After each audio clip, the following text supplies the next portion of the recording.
everybody. Welcome to the stream. Welcome in. My name is Elise. Welcome to my tea table. I have a very special event for you all tonight. I hope you enjoy it tonight. It may be night where you are. It's not night here where I am here in fabulous Las Vegas, Nevada, but look at this. I'm giving myself some shade behind my didn't set that one up right.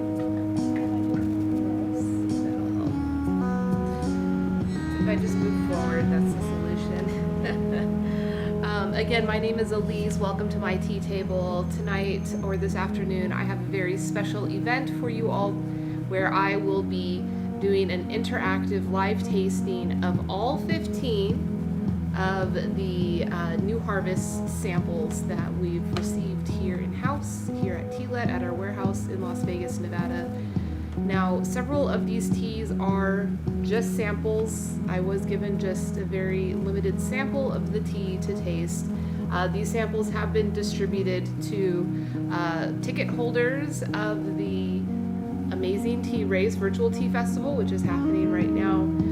So those samples have been distributed, so some folks do have these samples and will have the opportunity to taste with us. It's a bit hard to hear me, all right? Thank you, Eric. Thanks for letting me know.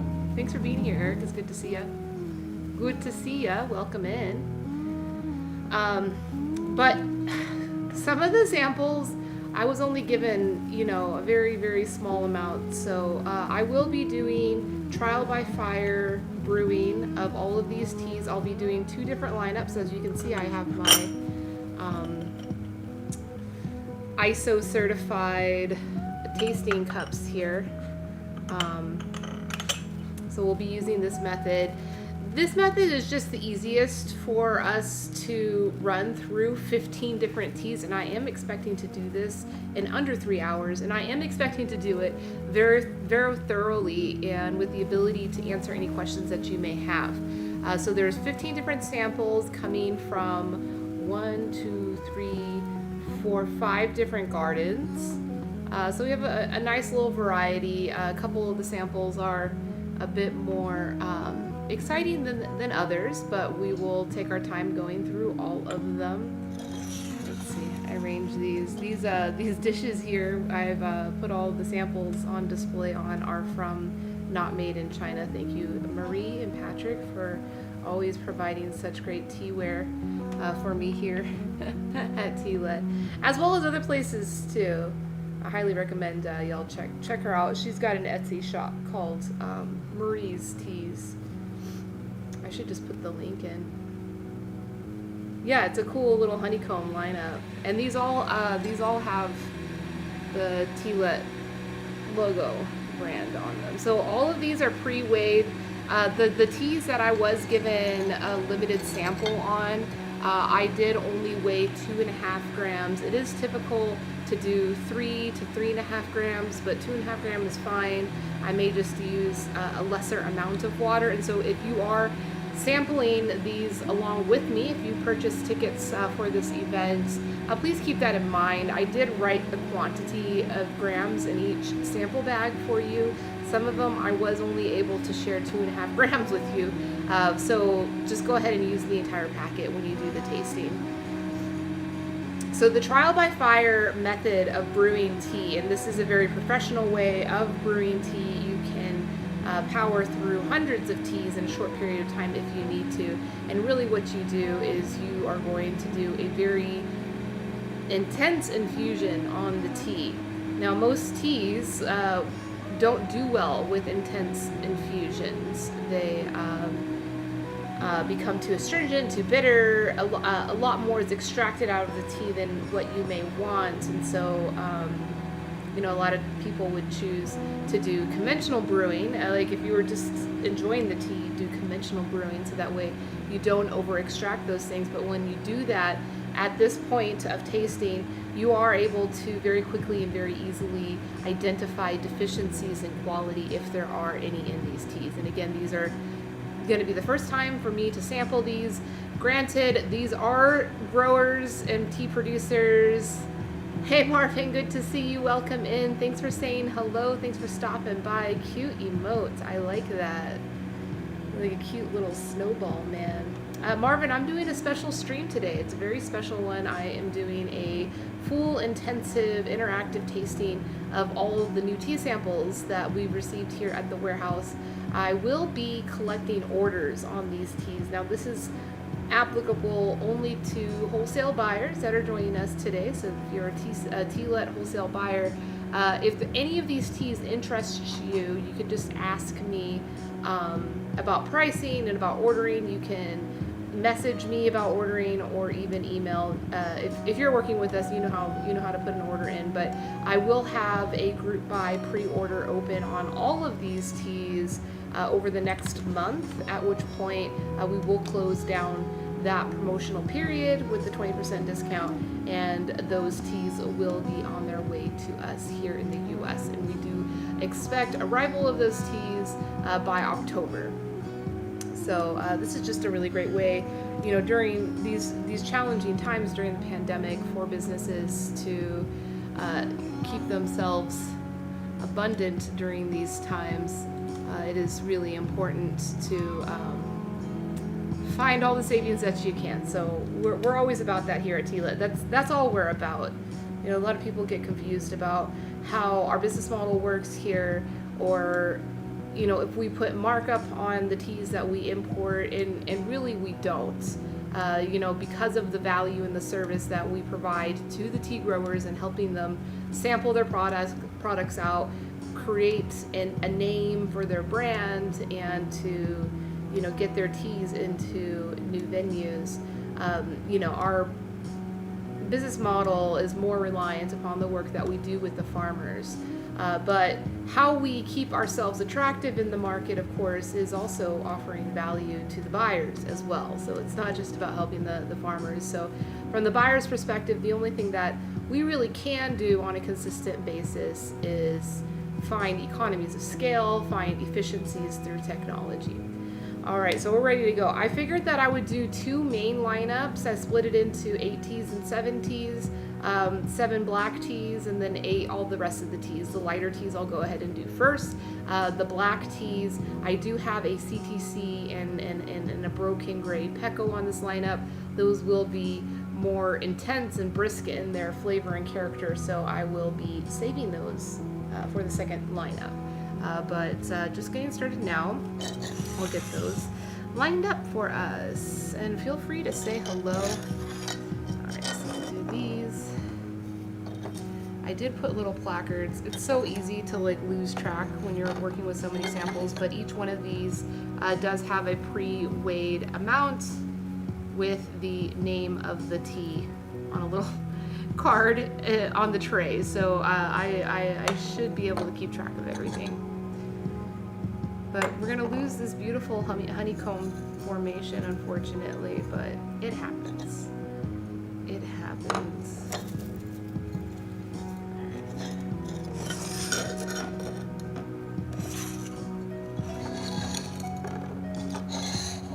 Now, at any time during these tastings, if you have any questions, or if you want me to provide any type of additional content, videos, stories of any of these growers or the teas, just let me know. That's what this is about. That's why I have set up the studio like this, so that we can have really cool interactive educational experiences together. So this is all for you all. So please feel free to chime in with any of those questions that you may have as we go along.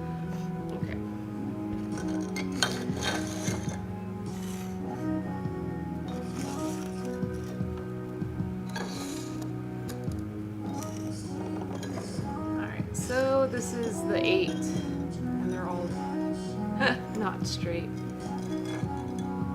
For some reason, straightness is really a pet peeve of mine recently. Symmetry and straightness. We gotta be obsessive about something sometimes, right? Alright.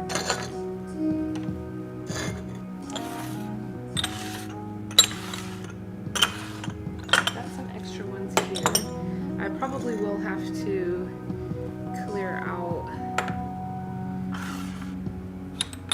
some of them and reuse some of the cups here because I do have 15 samples. To clear out several of them. All right, we're good. We're all lined up. So Eric says, I'm not familiar. So Eric, thanks for that question. I guess I will provide a little bit more detail about what we are doing here. So this is called Trial by Fire. This lineup with these ISO certified cups, these are the official tasting cups, and you see these in other industries as well. Even coffee uses these cups where the infusion happens inside a cup like this, and then it gets decanted into a white cup. The white porcelain is so valuable in this process because it really does help you see the clarity of the tea, the color of the tea, and of course, once we get into this first round, we'll go into more details about how to identify a good color or a clean tea. But you don't necessarily have to do the trial by fire when you do the lineup like this. You can conventionally brew when you do the lineup like this, but the trial by fire, because we are working through so many teas, it'll help us really get down to the bottom of a tea to really understand any processing deficiencies or quality deficiencies that the tea may have. Hey Love Tour, how are you doing? It's good to see you. It's been a while since I've seen you around here. Thanks for coming by and saying hi.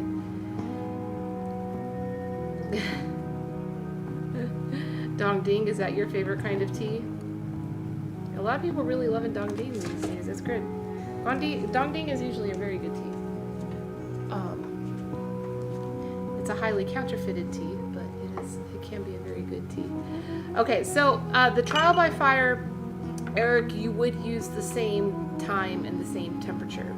And so the temperature is going to be boiling, so I will reheat my water back to boiling. It's lost a few degrees since I last heated it. And then we'll do the same time. Yeah, it's a tea too. I'm doing a tea marathon today. Stick around. A big town in Texas. Love Tour, you're funny.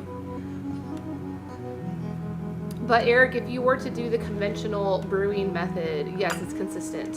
If you were to do the conventional brewing method, you would be using different times and different temperatures for the different styles of tea, because yeah, you do want to taste the tea while it's at its normal, like if the tea was to be out in the market and someone's to enjoy it at home, that's how you would do that. So a lot of times when I'm out in the field, when I take buyers out to go buy tea with me to go do a sourcing trip, a lot of times what we'll do is we'll do the lineup like this and do the trial by fire, and then after we select a few teas that make the cut, then we will do another round, maybe of the 100+ teas that we would do the trial by fire lineup on. We would maybe select 5 or 6 of those teas that stood up to the hot boiling temperature, and then focus those in a more conventional steeping method. Okay, so I'm gonna go ahead and get everything ready. So I'm gonna just like heat everything, prime everything, because we're still trying to practice some gung fu here. So I'm just gonna quickly go through and add water into all of the service, where we'll be steeping the tea. And again, with the trial by fire, as well as with the conventional brewing lineup, when you do that, you are going to want to use the same amount of leaf, grams-wise, quantity-wise. And so for a lot of these, I did weigh out 3.5 grams. That is, that would be my preferred amount to use. But as I was saying, some of the samples did come short to me. Hi, Fake. Fake, hey, that is such a great quote. That is an incredible quote. Fake says, if you can't have me at my worst, you can't have me at my best. Tea edition. That is trial by fire. That is definitely trial by fire, Fake. Welcome to the broadcast. Welcome to the stream, Fake. It's really a pleasure to meet you. Hey, S'more, what's up? You're doing a math test today. What kind? I love math. And we have a lot of old friends. Well, new friends too, Fake. This is your first time that I've seen you here. I appreciate you coming by. This is a very special live. I don't do this all the time. I do it sometimes. This is part of the, here, I'm gonna go ahead and just get started brewing because I've got a lot of teas to brew for. Okay, so the first one that I put in was the Jushan. No, that did not come from Love Tour, Tea Sleuth. I wanna correct what you just said there. Love Tour was saying some other stuff. We love Love Tour. But Fake Fakery was the quote giver in that case. So let's make sure we give credit to the right peeps. Okay, so we had a Jushan Oolong. This is a Taiwanese, almost like Dongding. Talk about Love Tour is talking about Dongding being a town in Texas. So we got a little Jushan Oolong coming from Alfredo, our friend Alfredo. Next we have a Firewood Green. This is from Assam, India. I have tasted this tea on stream a couple of times before, so that one's not too new. The next one we have is the Ruby White. The white tea made with the Ruby 18 cultivar. Yeah, Tea Sleuth, I'm a little bit excited about Fake Fakery being here because that's another TikTok, a Tea Talk friend that I've made on TikTok. And he does Twitch streaming. You'd probably like his streams, Tea Sleuth. I totally lost my very important 3.5 grams there. So yeah, these are all the new tea samples that came in. There was quite a delay, but because I was intending to do this event, I was actually intending on going to Asia, specifically to India, because that was the only place that I could have gone with the pandemic. But of course that went bust and I couldn't go. Because that was the original plan, was that I would go to India and actually do these virtual tastings from the farm. But that didn't work out. And then there was delays and moving the teas around when India shut down. And so then actually kind of a blessing that I was able to hold off and wait for the second flush samples to come in as well. So we're not just working with the first flush. Usually that's, you know, the excitement of the new tea of the year is the first flush teas that make it in. But we got first and second flush here, so it's a good thing. Alright.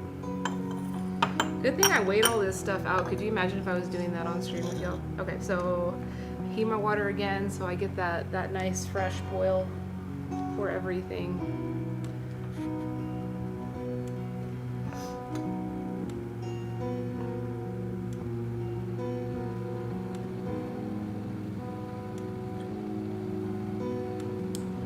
Yeah, I gotta make sure I keep these lined up because these have the name of the tea. It also has the price of the tea, so for wholesale buyers, you know, I know I was trying to target wholesale buyers and everybody's busy, but this playback will be available. I will share it with all the buyers so everybody can have a chance to watch this on their own time. Okay, we're ready. And then a timer. We always want the timer.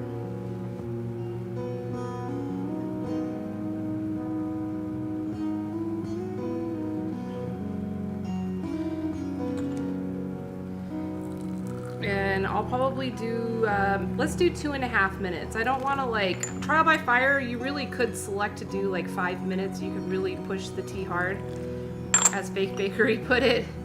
If you don't like me at my worst, you won't like me at my best. It's a very sweet sentiment coming from the tea.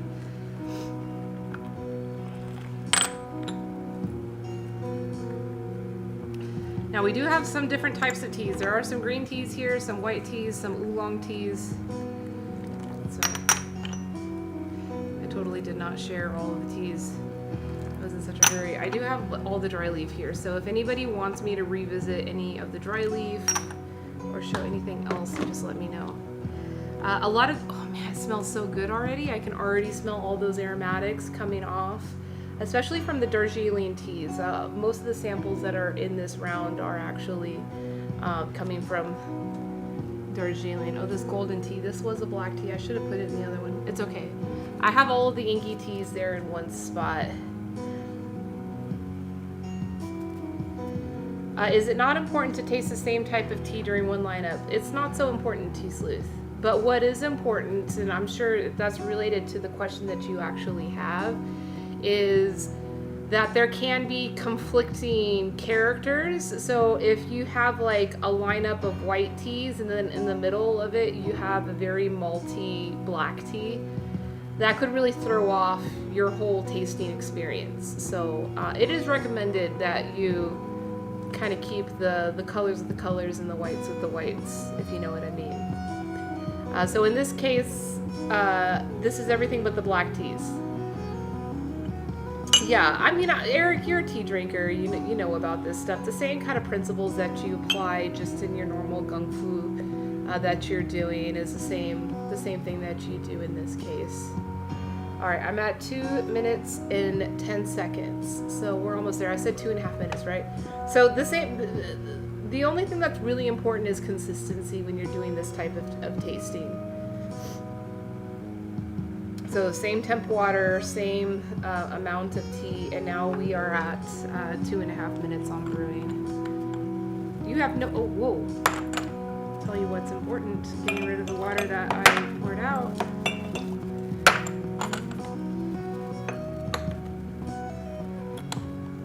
And these cupping sets should be able to just relax at the top and decant. That way you don't have to decant them by hand the whole way through. It's kind of fun.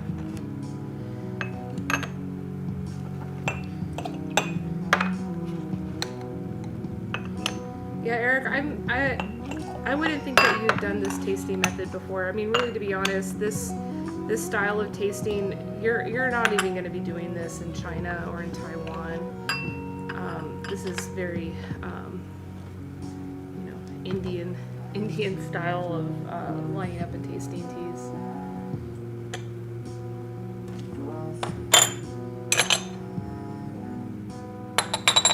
Beautiful colors so far.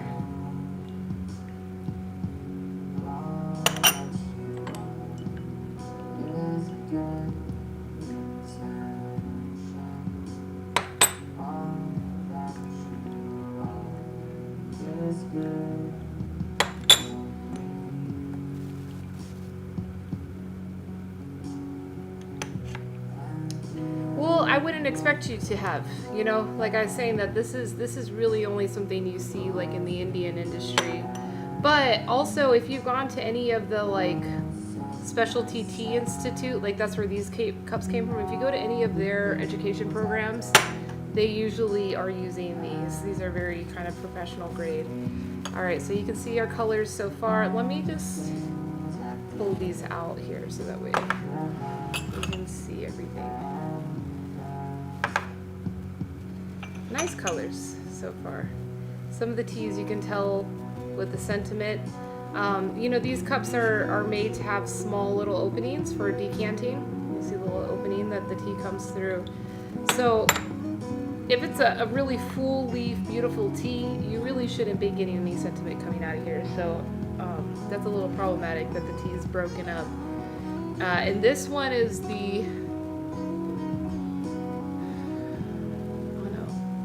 this is the clonal, or the Baimudan.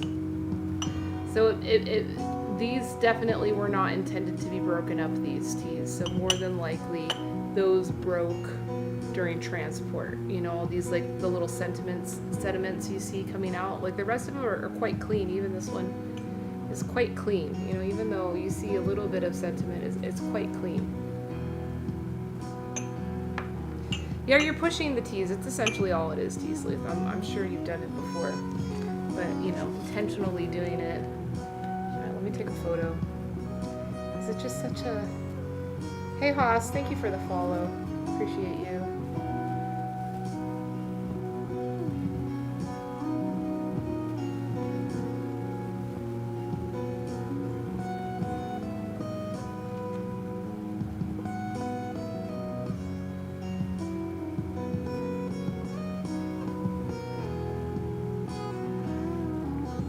Alright, so I should have my spoon here, but you know what? I'm just alone. Usually when you're in a big group, if you're out in a professional setting and you're tasting the teas like this.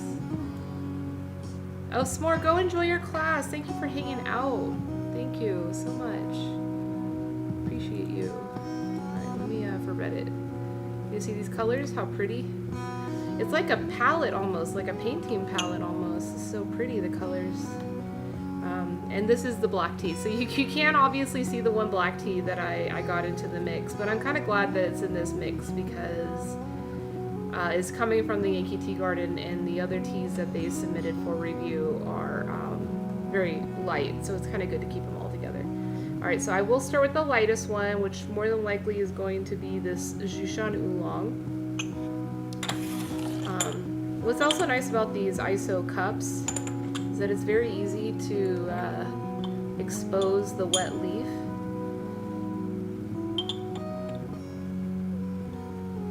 So you can see what the wet leaf looks like. And evaluating the quality of the tea, it is quite important to look at the wet leaf. So for instance, of like a bald oolong like this one, this is a bald oolong, Taiwanese bald oolong. You see how tightly wound up it is? Like, I did brew it with boiling water for 2.5 minutes, so it did get a hard steep on it, but you can see how tightly it still is rolled up. We can also see the consistency and color for the oxidation process. This is an oolong tea, so there is some oxidation that's been applied. For the most part, there is some very consistent color. You may notice a little bit of browning on this leaf, on the edge of this leaf, but that's quite typical for this style of oolong tea. And the aroma, it's vegetal, buttery. And when I say vegetal, I'm meaning kind of green veggie. Oh, thank you, Marvin. Thank you for that. Thank you for being here. I appreciate you. And the vegetable, similar to how Longjing has that asparagus character, it's a very similar vegetalness. So it is more on the green side, which is quite obvious in the cup. You can see how kind of light in color the liquor is. Again, brewed for 2.5 minutes with boiling water. Let's take a steep. So, or a sip.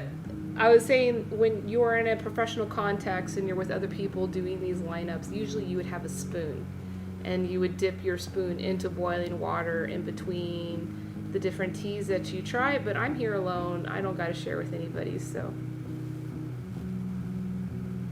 dozo.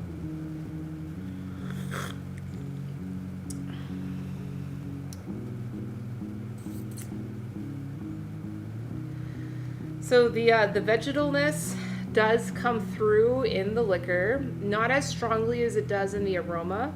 Now the aroma of the liquor is quite vegetal. I am still getting that strong asparagus kind of character, but what I say is it's not as prominent in the liquor is that in the texture of the liquor,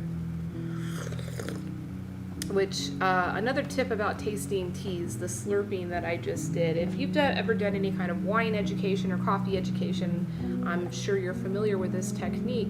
When you take in the tea with air like that and even kind of bubble up the air, you don't have to bubble up the air, but I feel as if bubbling up the air across your palate helps you recognize that you've done it right. That you've effectively covered your palate, you know, with the tea.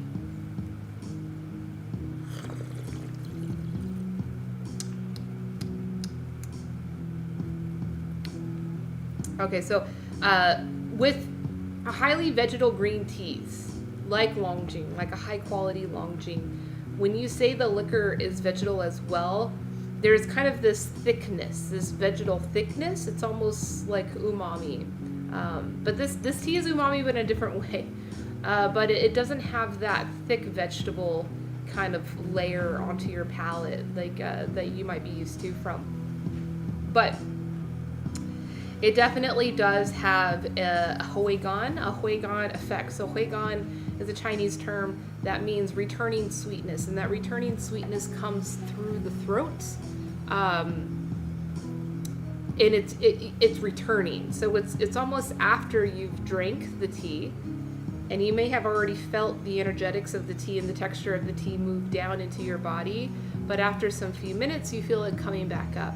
It's not a very strong dominant character, like with yang chas or with dansongs. A lot of times the huigan is very prominent, it's very strong, but in the case of this tea, it is really subtle. It's really on the back end. And really, to be honest, with a tea like this, the Jushan Oolong, the price of this tea, the style of this tea, buyers are really not looking for a deep huigan on this tea. They're looking for something crisp, refreshing.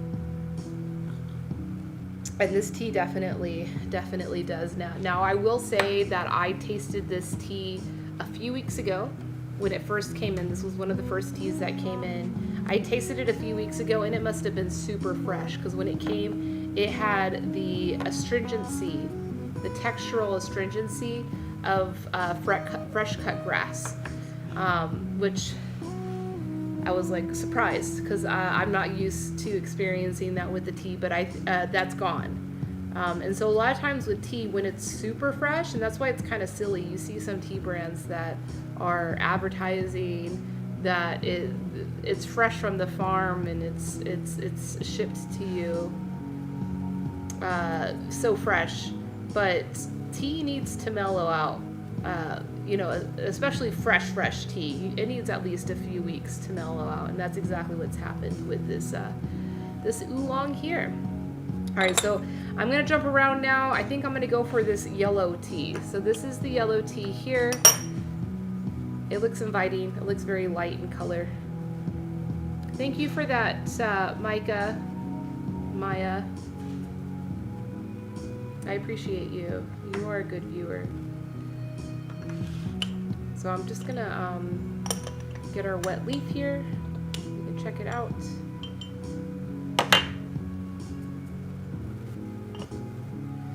Very even processing.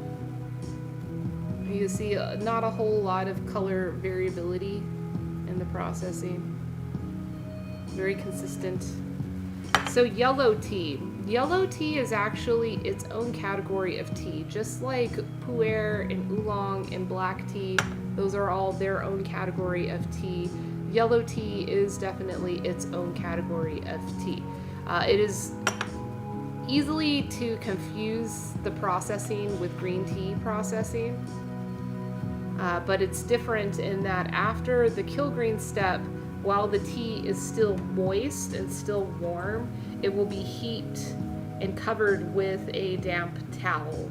And so that dampness and that temperature continues a different type of oxidation process. So it's green tea in that the browning oxidation doesn't happen, but there's a different type of oxidation. This kind of yellowing of sorts. It's very light, it's very subtle. It's not a very famous type of tea that you will see all over the place. There are a couple places in China that are known for making this style of tea, and now several of the tea growers in India that we work with have been experimenting. So this is the very first time that I'll be trying this yellow tea from this Yankee Tea Garden. Yankee Tea is based in Darjeeling, India. All right, so the wet leaf, I'm just giving it a smell. It's actually quite spicy in aroma. Spicy as in not like capsaicin spicy, but like deep kind of roasted spices. And savory. It almost smells like it could be part of a meal. Like a spicy fish dish or something like that. And yeah, it is a little bit fishy, a little bit of fish aroma, and who knows, it may be good. It's interesting. The wet leaf smells interesting. Now to try the liquor here. Cheers.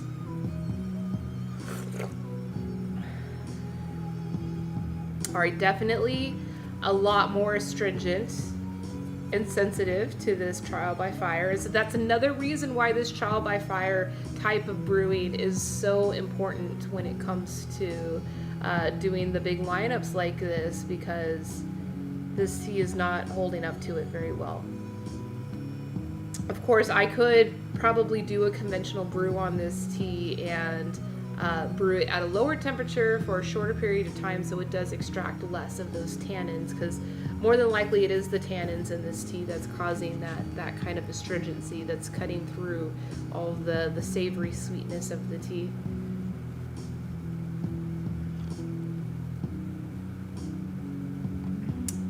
I got a good question from Reddit. I am happy to answer this question. So,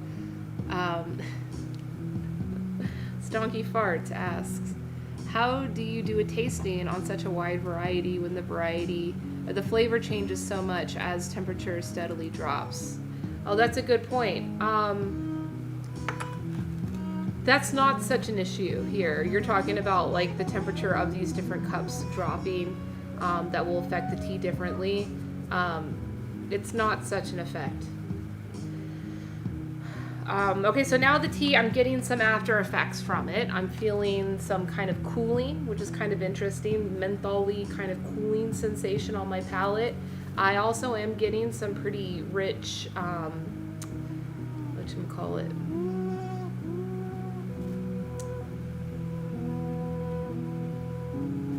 Pretty rich, like floral kind of astringency. Yeah, no problem, Stonky. But you're right, like as temperature drops, like if you brew a tea and then it will change over time. But I did the trial by fire steeping on this, so. But I am trying to quickly get through all the teas now, and then I can go back and revisit them afterwards, and then I can identify if the tea is changing in its flavor over time. So yeah, this tea is quite good. I'm really interested in having our buyers try this tea and see their opinion on it, because it's not typical Darjeeling. It doesn't have that sweet muscatel richness to it that most people are familiar with Darjeeling teas. It's very floral, which is usually not what we get from Darjeeling. Darjeeling, they usually have that high degree of oxidation, oolong, that brings out the fruitiness versus the floweriness that we get here. Okay, now I'm going to do the firewood green. Oh, bless me. Ah, man, that was a good sneeze. All right, so now I'm on to the firewood green. That is going to be this tea here.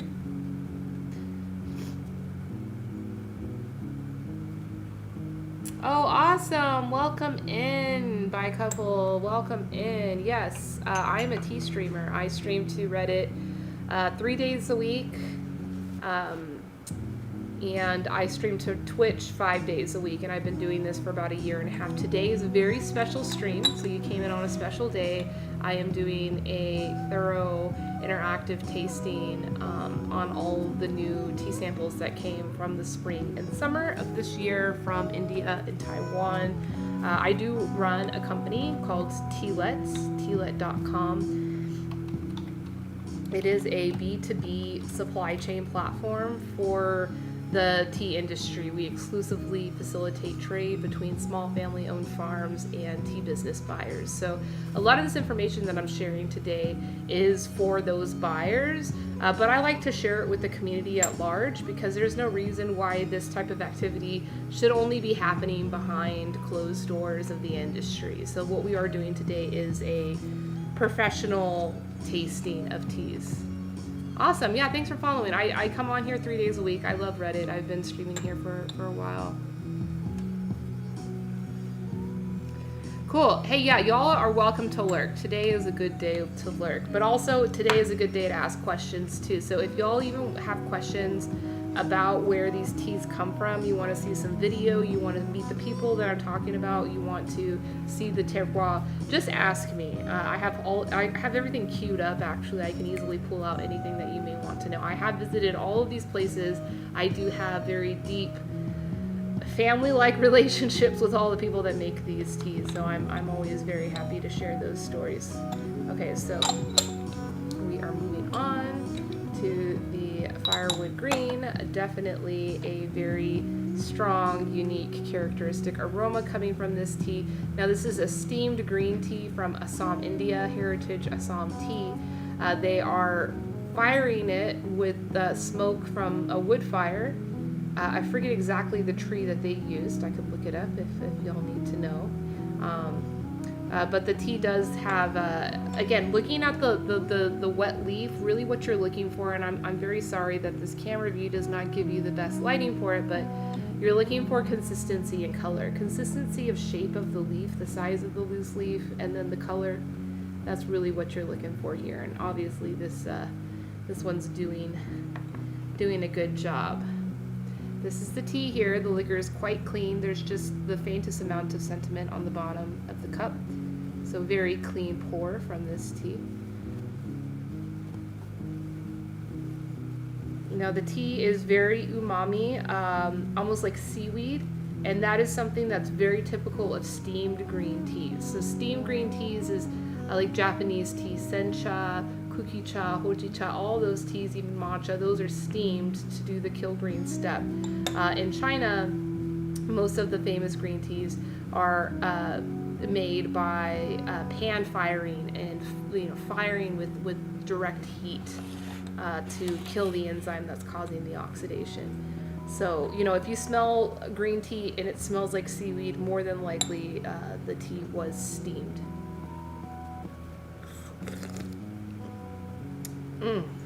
That's a good tea. Now, I brewed these teas hard. I did something called trial by fire, which meant that I brewed all of the teas with boiling water for 2.5 minutes, which for a good quality tea like this is a very intense brew, which means you're extracting a lot out of the tea. So for a green tea like this, you should expect for there to be an astringent bite on the front of the tea, because realistically in the real world, no one's going to be brewing the tea like this at home. They're going to be brewing it in a much more temperamental way. Now, as I'm drinking the tea here, you're probably hearing the, and you've probably seen that in coffee evaluation, beer evaluation, wine evaluation, and really the same thing in tea here. And the reason why I'm doing it is because it is completely covering my entire palate. Now, your palate is covered in not only taste buds, which is important for you to feel the distribution of the different taste sensations. So that's the sweet, the salty, the bitter, the savory, and the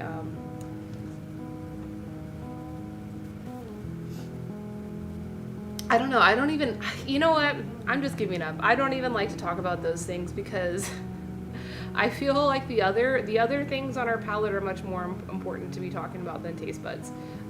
We're talking about just your nerve endings. And so your nerve endings are what's going to be detecting texture for you. And bitterness and astringency and umami, all those taste buds that we have, those are all textural. So I think this whole idea we have around taste buds is a little misguided.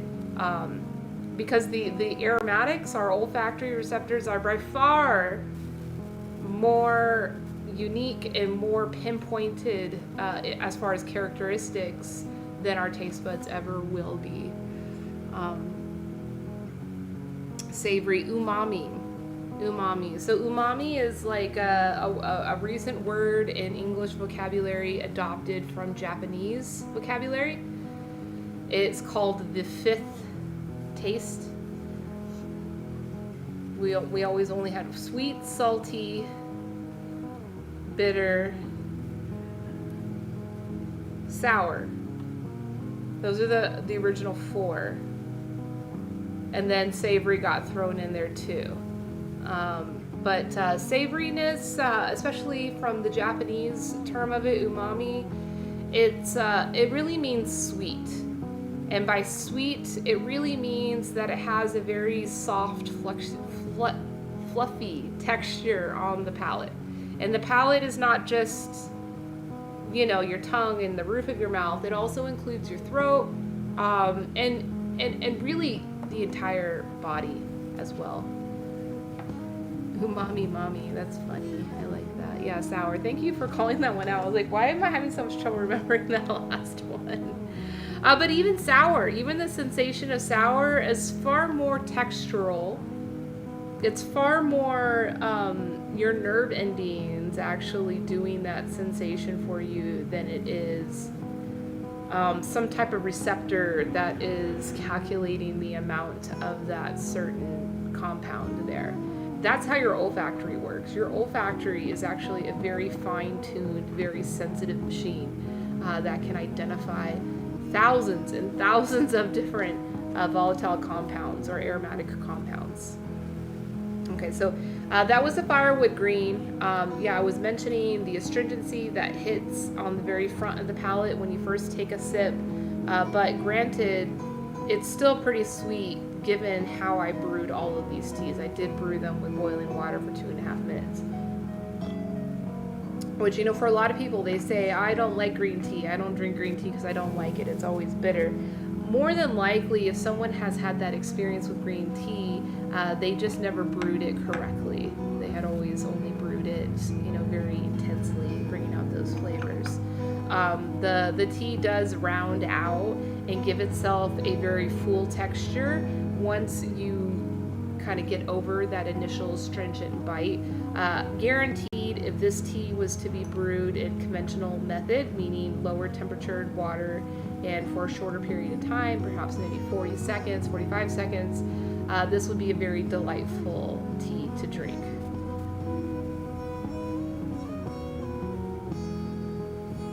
Oh, that's your choice. Thanks for sharing your tea choices with us. Okay, so now I'm going to move on to this one. This looks like the next darkest tea. Where is it? This one. Oh no, let's go to the ruby white. We'll go to the white. This one. This is the next one, and then we'll do that one. This is ruby white. This is also coming from Taiwan, Nantou, Taiwan. Our friend Alfredo Lin makes this tea. He also made the first tea that we had, the oolong, the Jushan oolong. So I'm just prepping the wet leaf so we can take a look at it. Stuck to the side of the wall of this cup.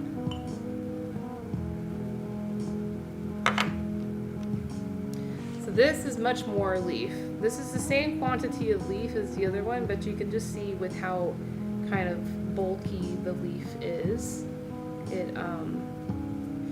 It's processed in a way where the leaf is really big. Well, hey, follow me. I do workshops like this all the time. I even do it where I sell tickets ahead of time, and I'll send the teas for you to have. So this is a good example of what the leaf grade of this tea is like. You can see the one main big leaf here, and then right here is the bud inside, and the bud just starting to open. This one's the bud. Now this cultivar of tea, it's a man-made cultivar. All cultivars are man-made. Cultivar means cultivated variety. So it's essentially natural selection. It's when a farmer picks, you know, two different genetics that they like, that they want to mix together and create a new breed, or create a new variety. So this cultivar was developed by the government of Taiwan. It is a mix of the wild indigenous tea variety of Taiwan, which they simply just call mountain tea, blended with or crossbred with Assamica tea varieties coming from Myanmar. Let's have a drink. Actually, I should smell the leaf first, because that's what I'm doing here. So, something to note now, and this happens a lot when you're doing these long lineups of tea. You start drinking different teas, and these interesting textural sensations will resurface after some time. And that just happened to me. So I'm feeling the Huigan, and this time I'm feeling it closer to the front of my palate, which is kind of interesting because usually you feel that Huigan sensation in the back of the throat, but right now it's coming to the front of my palate. I don't know which tea is doing it. If I had to guess, I think it's this oolong that we had first tasted. And that's what will happen. Like, I have had it where I've drank hundreds of tea in one day, and like 3 hours after the tasting, I have like a textural sensory memory of drinking one of the teas.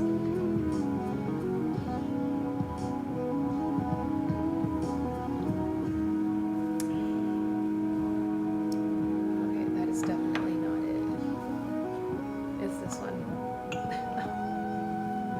I messed up my palette. Let me try to reset it. I totally grabbed the wrong cup. Oh my goodness, it smells so good. Okay, that was a good idea. It totally reset me. Okay, so the wet leaf of this ruby white is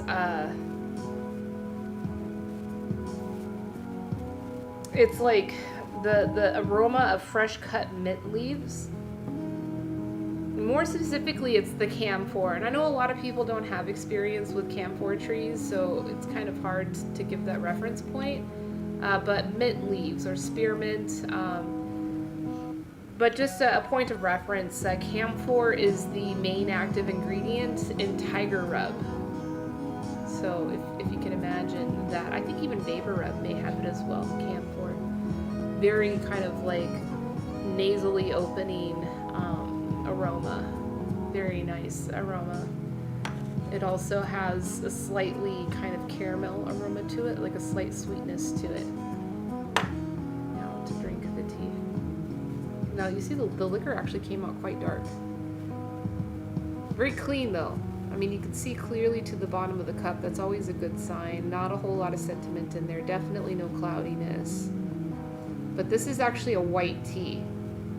But the reason why the color comes out a little bit darker is because there's a slight oxidation that happens to the leaf.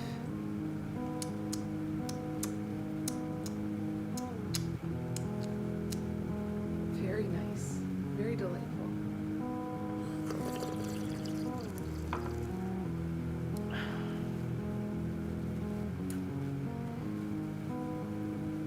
I can never say anything bad about this tea. It's got, as far as the sweetness, it's characteristic of honey, which no one can ever complain about honey. Honey is always sweet and satisfying. I am still getting that really strong, prominent, fresh-cut herbaceous aroma. Strictly aroma, right? Because sometimes fresh-cut herbs can also have a negative textural character to it, like maybe astringent or, spicy, something like that. Definitely not getting any off textures from that herbaceousness. It's really sweet and soft. And I probably will have to wait a little bit of time until I can confirm the level of that returning sweetness that would be coming, because that really can't be evaluated until after you've drank the tea and it's kind of processed through your body, and then you kind of feel the sweetness of it returning back up. It's a good tea though.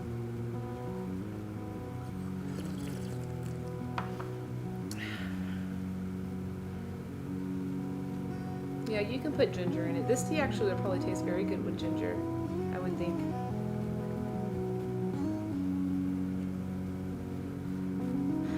Next tea, let's move on. So that was this one I wanted to do next, which is the Bai Mu Dan. So this is another white tea. So these are two white teas. And you see, the white tea does not necessarily mean that the tea is going to be more clear than the yellow tea or the oolong tea. You see, this is darker. So white tea usually means there is a little bit of oxidation that happens to the leaf, and in the case of the Bai Mu Dan or the ruby white, there is a little bit of manipulation that happens to the leaf, rolling, and that causes the cell walls to break down, which will then stimulate the oxidation process to happen. Now, as soon as that white tea is dried and hits a certain water content, moisture content, then the enzyme will be denatured at that point as well, and the oxidation will stop. So that's why white tea is not fully oxidized.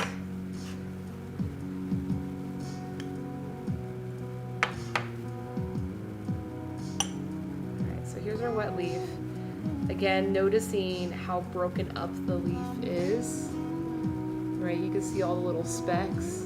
Now, I don't think that that's a matter of processing. I doubt, this is coming from Yankee Tea Factory, I doubt Yankee would ever allow their white tea to be processed in this way. So more than likely, this breakage happened in packaging, and doesn't necessarily mean that the shipping caused the tea to do this.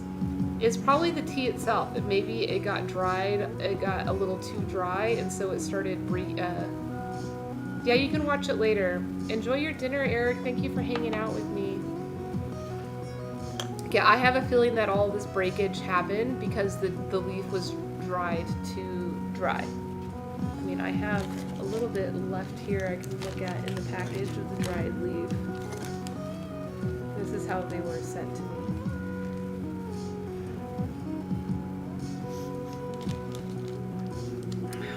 When I think of jasmine tea, I don't have too many strong opinions about jasmine tea. Yeah, it's really crumbled.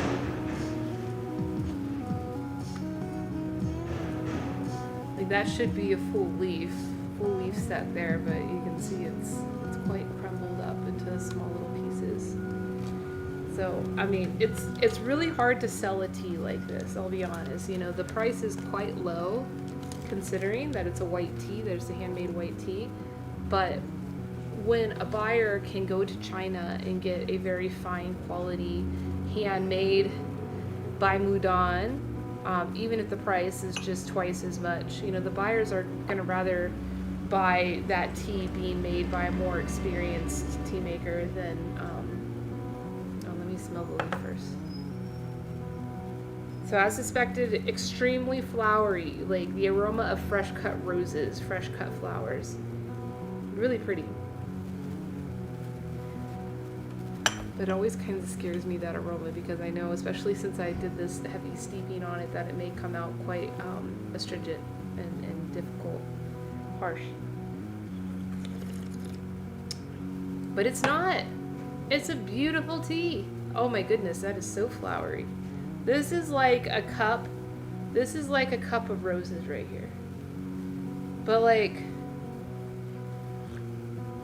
not rose of what you may be used to from like perfumes or things like that, but like rose in the sense of if you've ever grown roses and like the smell of when you cut them and you take them inside and all that smell, that aroma is concentrated. That's what this tea tastes like.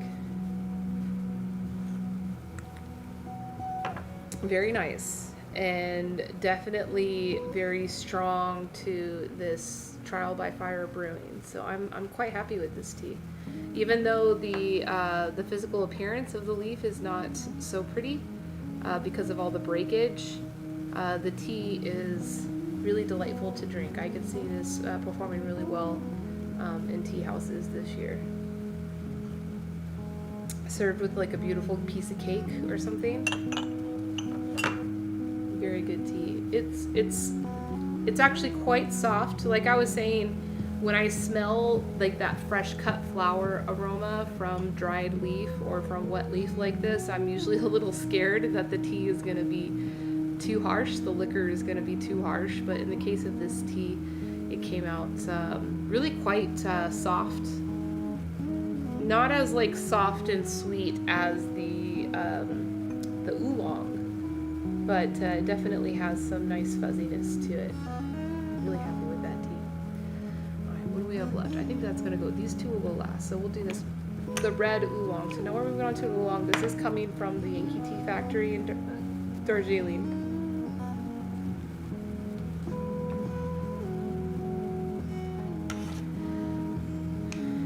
Yeah, I don't have any jasmine tea to review today, and I don't work with too much jasmine tea because the traditional way of making jasmine tea with a real scenting, that's very much a dying art, and you don't find it too often.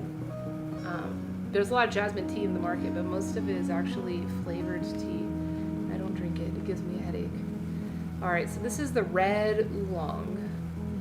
So the name red, when you see the name red in a tea, like in the case of this tea, it means high oxidation. Almost like, so in Chinese and in Mandarin, Hong Cha, red tea, really just means black tea. is the whole category of black tea. So when they say red oolong, oolong is a category of tea that's oxidated to a point that's somewhere in between a green tea and a black tea. So a red oolong means it's oxidated heavily, almost a black tea, but it's a red tea. Now, the aroma on this leaf, so the color variability, the size variability is all very good. This is a very aesthetically beautiful tea. Good job, tea maker. The aroma, I'm getting like a strong minerality, and chocolate. So it's almost like the aroma if you were to like bury a chocolate bar into the soil and then take it out like half an hour later. Like, this is what I imagine it smelled like. I'm excited to try this tea. Actually, this was the tea that the maker, his name is Alan Rye. He was supposed to be doing this tasting with us, but they had an emergency in their family, so he's not here with us. He was most excited for me to taste this tea. He's very proud of this batch of tea. I've never tried this. I've tried a lot of other teas from this garden. They're a newer garden, so they're still just figuring out their terroir and their processing, but look how beautiful and clean that tea is. And that's the reason why you use these white cups, because you can easily see through to the bottom of it, see just how clear the tea is.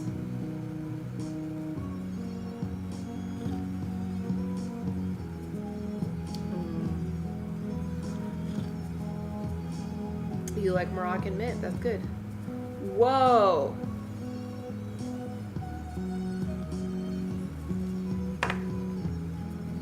Yes, please.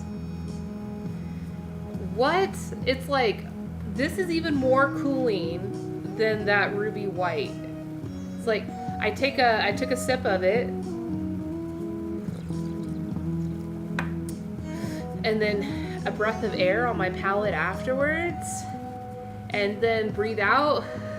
I feel like it's like one of those chewing gum commercials, like the spearmint chewing gum commercials where they like freeze everything that they breathe on. I'm like getting this intense cooling effect from this tea. I am very surprised by it. And the flavor, you know, the leaf, I said that it smelled minerally. I'm surprised I did not get the mintiness, the freshness from it, but still I'm not getting the freshness, but the minerality and the chocolate ends up tasting like a Thin Mint cookie, or like you know, like one of those mint chocolate candies. This is a really nice tea. Really soft and well balanced on the texture. It's not like blooming, right? So sometimes with these like really fuzzy teas, high quality teas like this oolong tea here, that I use that term huigan on, returning sweetness. You're used to or accustomed to this like blooming texture, this blooming, softening texture that hits your whole palate. I'm not getting it with this tea, because the majority texture I'm getting here is that, like, that's all I'm feeling. My whole body now too, I'm like feeling it throughout my entire body. It's like, I'm being honest here, I've never felt this with any tea. This is very unique. I'm definitely going to be ordering a lot of this tea. Now, if you're a wholesale buyer and you're watching this and you're interested in any of these teas, I will be ordering more of these in bulk, and you can participate in the group buy. So you pre-order ahead of time when I put the order in, and you have to wait a little bit of time, but you'll get a 20% discount. So that is the benefit of doing that. I look forward to steeping this tea again. I will steep this tea again. Like, I only did the first infusion. I can still do another infusion on it, and I will do that more conventionally and see how I like the tea. All right, I have two more. So far, the red oolong is winning. I'm very surprised by that. Winning this lineup specifically. Am I not smiling enough? I feel like I'm always smiling when I'm on here. Okay, let's do the, hey Shiloh, how are you doing? Good to see you. Welcome in. Thank you. Yeah, I'm just drinking through the teas. Shiloh is hanging out with us on Facebook. He's actually going to be doing a presentation on Friday at 2 p.m. and I will be streaming it across all these platforms. So if you're here, you can be there. No problem. But that's going to be at 12 p.m. Pacific.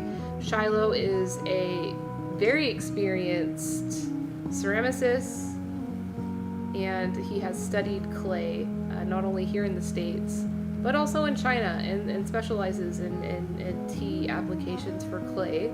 And he'll be doing a presentation on the geology of clay and the effects on tea. So, not exactly dealing with tea sourcing, but to do with the tea wares and the arts that we love. Oh, thank you, friend. Oh, you give me one of these nerdy things. There you go. Thanks for stopping by. I'm almost halfway through. Actually, yeah, I'm almost halfway through. One more and I'll be halfway through with this tasting.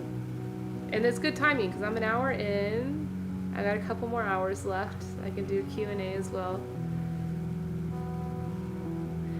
Shiloh, I look forward to the presentation on Friday. I really am. I had like a whole week of events scheduled, but all of the producers that we were going to be tasting their teas together, they all had either family emergencies or they lost their internet connection where they are. So unfortunately, they're not joining us, and I'm doing it on my own. But it's okay.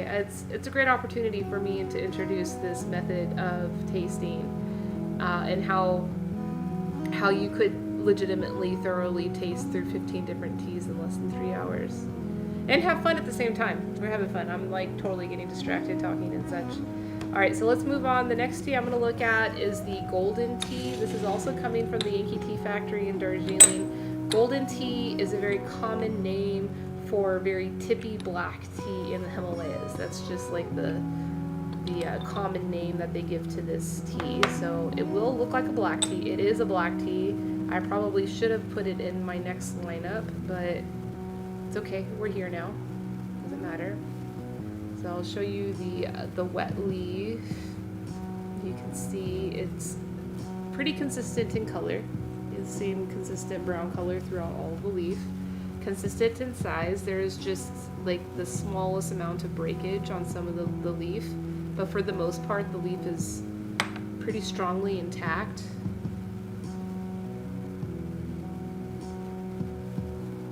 Oh, thank you.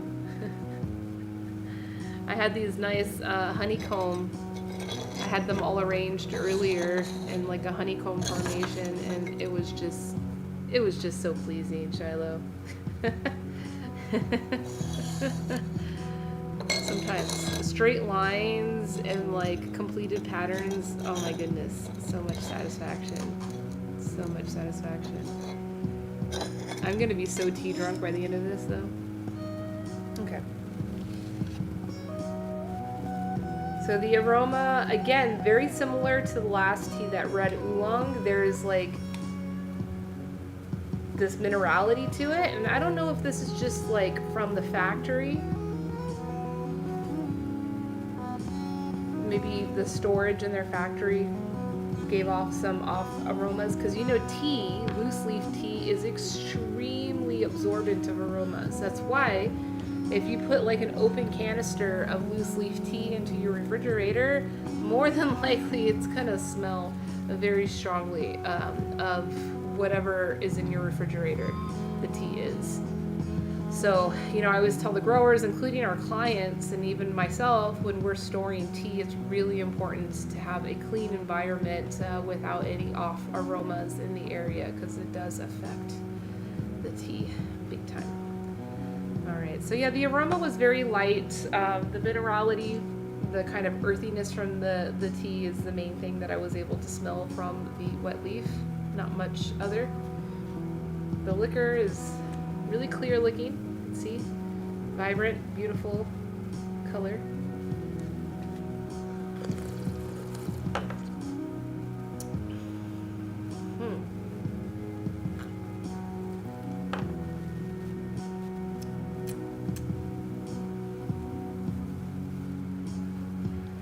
So not as unique as the last tea I just had. I just had a very unique textural sensation with that one. This one's a lot more mild.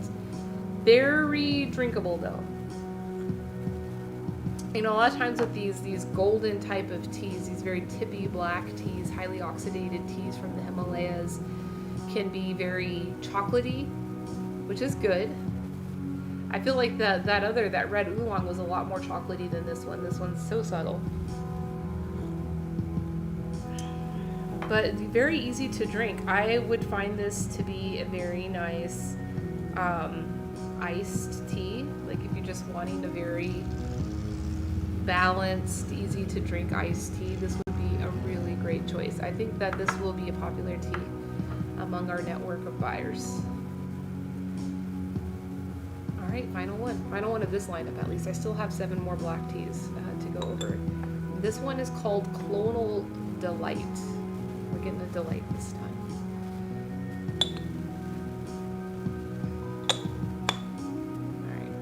So this tea, like the Bai Mudan, is quite broken up. This is the tea here. You can see all the sentiment there, and which you can also see in the wet leaf here. There is a lot of broken leaf. So this was another tea that was dried to a very low moisture content, and in the process of shipping the samples here, there has been a lot of breakage on the leaf, which, you know, is not the greatest indicator of quality or lack of quality, but definitely something to keep in mind. Now, looking at the consistency of color, I've pulled out some of the leaf here. It is very light in color. You can see the liquor, it's very light level of oxidation to it. But even the leaf itself has some pretty deep variability within each one of the leaves. Like it's green for the most part, then some very, you know, light oxidation around the stems and the edge of the leaf. And the aroma on the wet leaf is very vegetal, like cut grass. So I've used a lot of fresh cut terms in this lineup, like fresh cut roses, fresh cut grass. In this case, or fresh cut herbs, like fresh cut mint. I got that from the Ruby White. On this one, it's like fresh cut grass, but like a lot of it. Like the what I'm remembering is like when I was in elementary school, the park that I used to go play at had the big field, the big soccer field, and when they would cut the grass on that field, you know, it's a lot of grass, a lot of clippings. It was very heavy smell of just like raw cut grass. And the liquor too, same thing. The aroma, that's the main aroma coming out of this tea. And the astringency matches to it.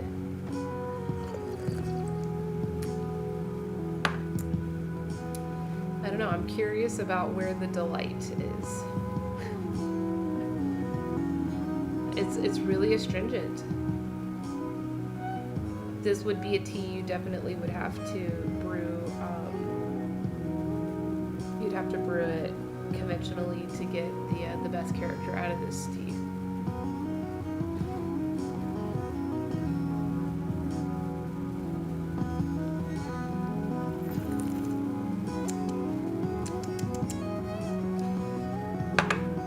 Some people like that flavor, especially for Darjeeling. They really like that, like fresh cut flavor.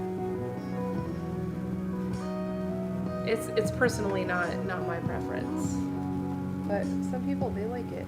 And the understanding, everybody's got different preferences.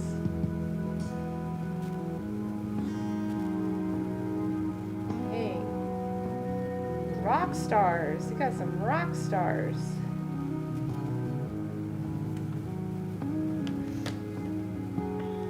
I'm gonna do, before I do my last lineup, I'm gonna do this tea again, conventionally brewed. And then something else I'm gonna do is I'm gonna save the leaf from the good tea because there's still more infusions from these.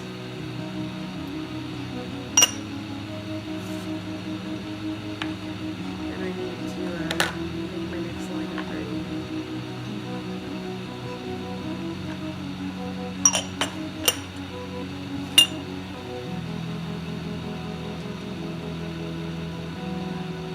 drink all of it. Really? I'm gonna get so tea drunk if I do that. I'll get so tea drunk.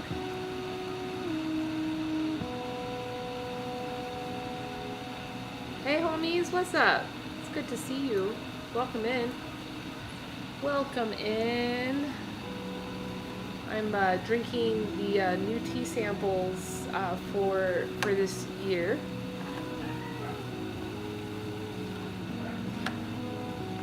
And yeah, it's good stuff. It's a special stream. I'm drinking 15 different teas in less than 3 hours. It's a lot of tea drinking. Alright, I'm gonna keep it here. That's why I got these dishes. Anyways, how's your week going so far? Always love watching all your TikToks.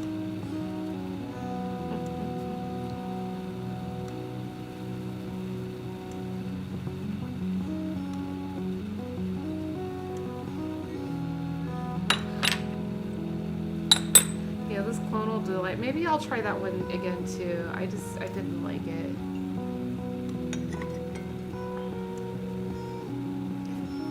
But maybe there's something missing there. Just not getting.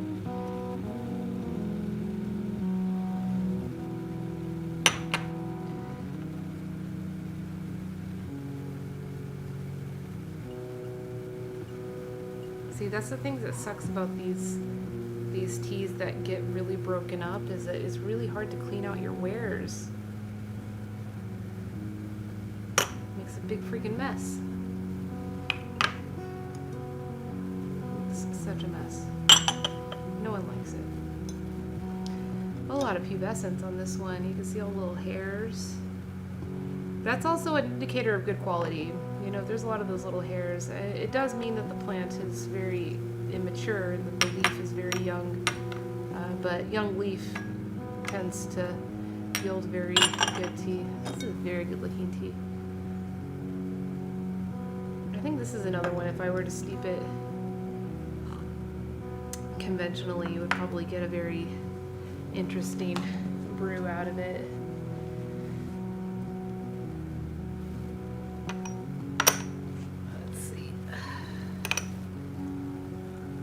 This was the red oolong. I'm just going back and doing a conventional brew on this one to see how good it is. I think it's good.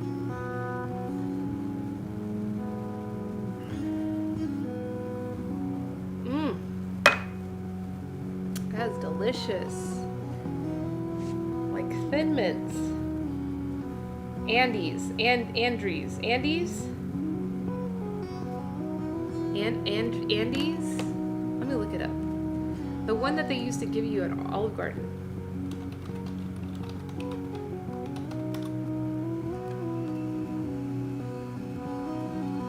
Yeah, Andes.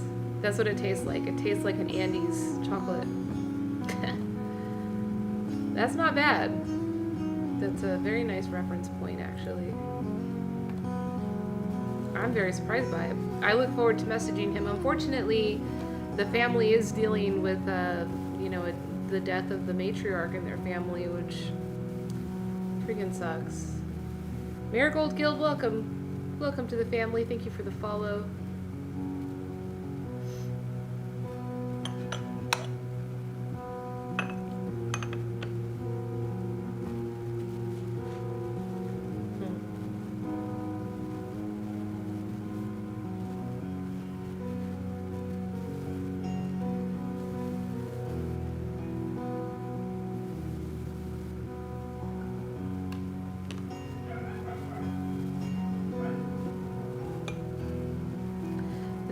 Came out a lot lighter in color this time. Last time it came out a lot darker. Look how pretty this is now. I steeped it for about 40 seconds, boiling water. Try it out now.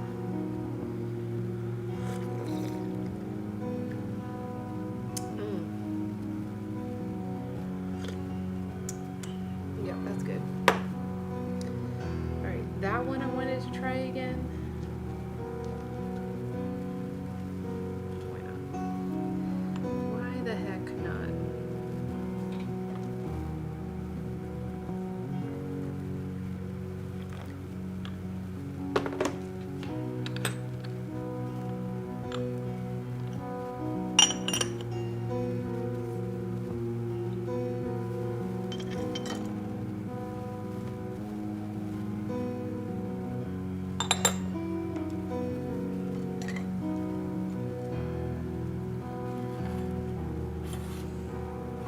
So the next round I have 1, 2, 3, 4, 5, 6, 7. So I need 7. 1, 2, 3,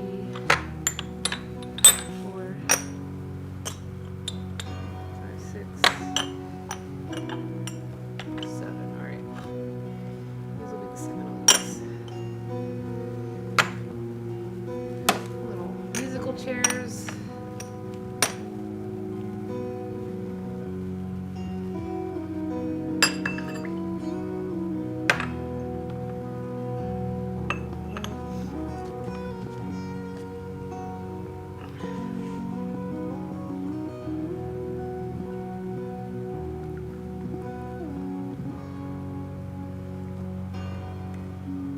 See if this came out any better this time. I steeped it just for like 25 seconds. Fast one. Okay. And then, alright, let's try it. I'm just gonna sit down and enjoy a cup of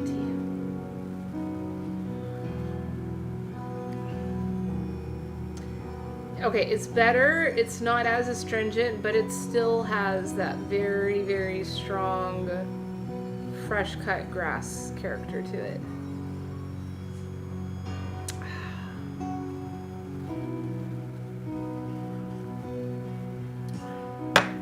This mess is bothering me. I should have brought a towel with me over here.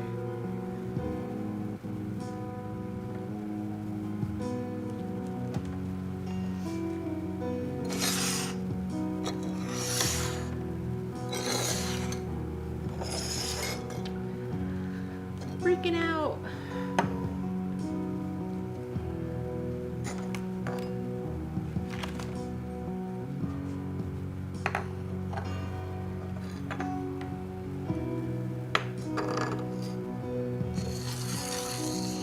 New lineup.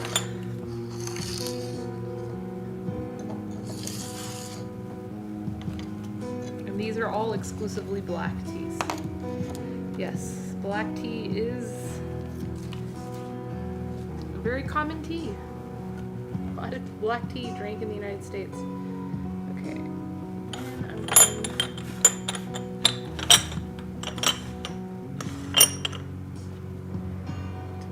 clear these out.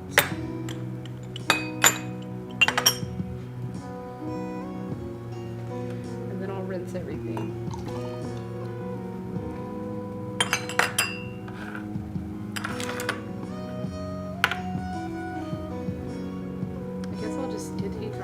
Spittoon here. I'm just gonna drink it all.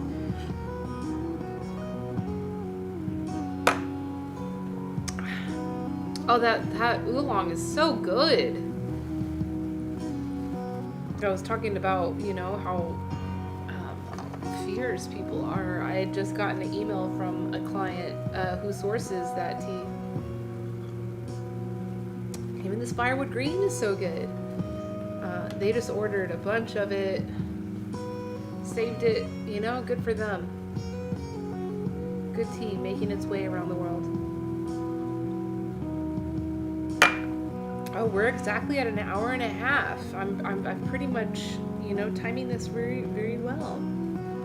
And it's really good. I can send this recorded from YouTube to anybody, to even the farmers. I could send it to the buyers if they're wanting help in making the decision on what teas they should order this season. Okay, I can't handle that. Can't handle that. I need a spittoon for that one. Oh, this one was this.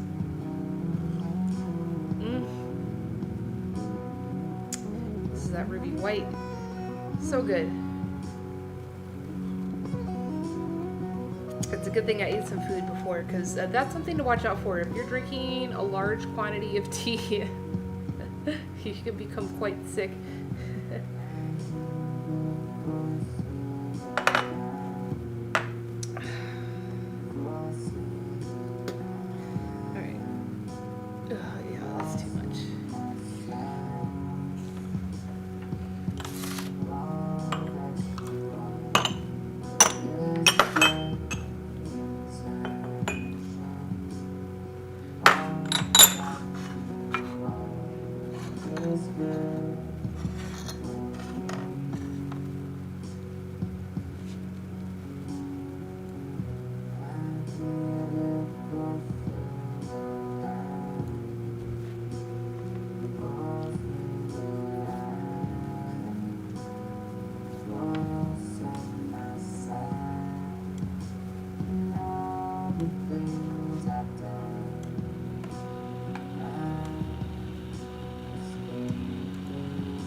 still tripping about that red oolong, and I'm still feeling, even as I talk right now, and I think that's from the Ruby White that's causing this like really intense kind of soft sensation to run through my palate.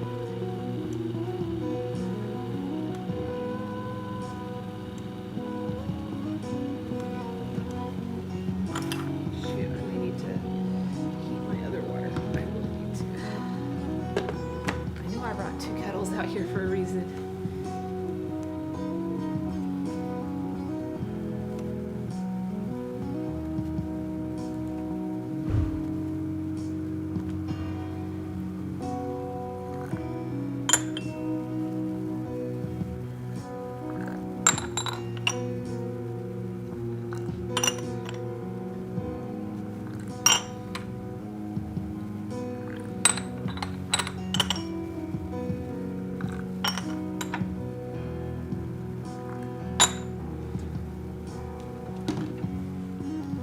Hey, Snake Eye, what's up?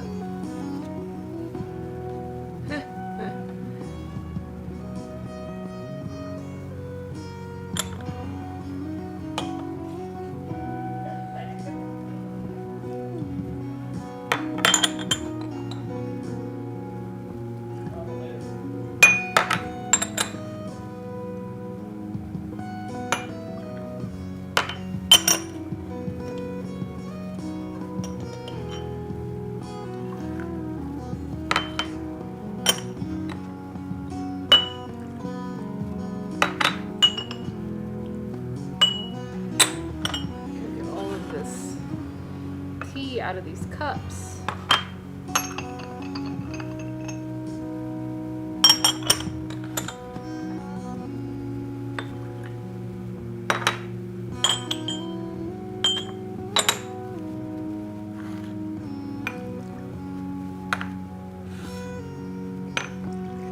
But rinsing this also does help with warming everything up. So when I put everything in and start brewing it.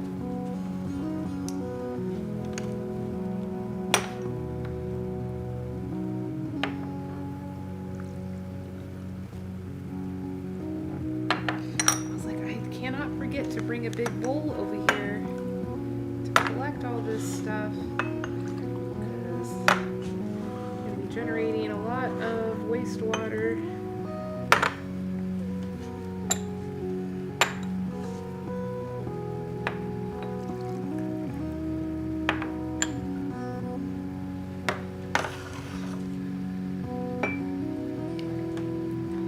Houdini, got it done.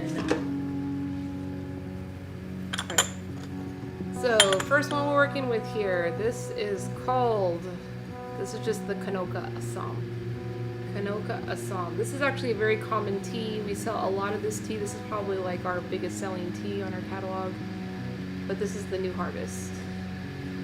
And we will be importing the New Harvest. Dang it. Mouth is not big enough. That's never been a problem before. Working and lurking. Hey Fred, what's up? Long time, Fred. It's been a few weeks. I got the 18 Ruby here. So the Ruby White we had in the last lineup, the one that had the very strong like menthol kind of fresh camphor freshness to it. This is the same plant material, just processed into a black tea versus white tea. Snake Eye, I'm glad to hear you're lurking. And I owe you some tea, man. I owe you an email. I just gotta like put that order together for you. But thank you for being here, Snake Eye. I appreciate you. Guess who I'm gonna be hanging out with in just a few weeks? I'm gonna be hanging out with our buddy Tef, eating Rosengold, and I don't know what else. I wanted to go, troll his friends, but he's like, I'm not just gonna introduce you to my friends. I'm like, what the heck? Tef, if you were to come all the way to Denmark, to Las Vegas, you're meeting every single one of my friends. So the culture is different here. People don't just like to meet some strangers. Okay, this is... Oh, I did not show you the last tea, the longleaf black. This is the longleaf orthodox. Another regular on our catalog. A lot of these are like regulars on our catalog. Black tea is very common. This is coming from Heritage Assam Tea. The same place that the Firewood Green. I hope I stream too. I will. I told Tef I'm going to stream from his bathroom. I'm going to stream from every room in his apartment and with my high def cam and all that, with my nice camera. I'm going to get all the angles of his little apartment. I can talk about him right now because he's not here. I don't see him lurking. He's probably sleeping, poor guy.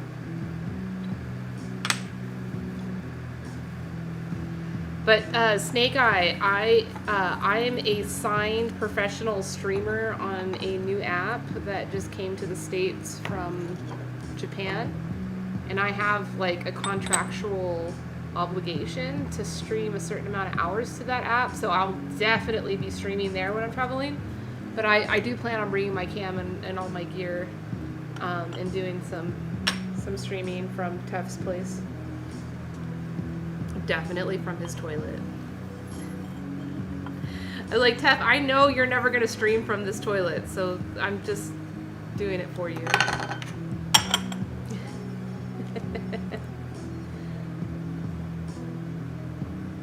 It's a spread, Fred. Yeah. All right, and the final tea. Oh, this is a Summer Breeze. I'm totally just like freaking knocking through here, not showing y'all. So this one is the Kanoka Summer Breeze. This is also coming from Kanoka. You can see similar but different. This one's actually a lot lighter, this Summer Breeze. It's a lot lighter in color. One of them is the spring and one of them is the summer.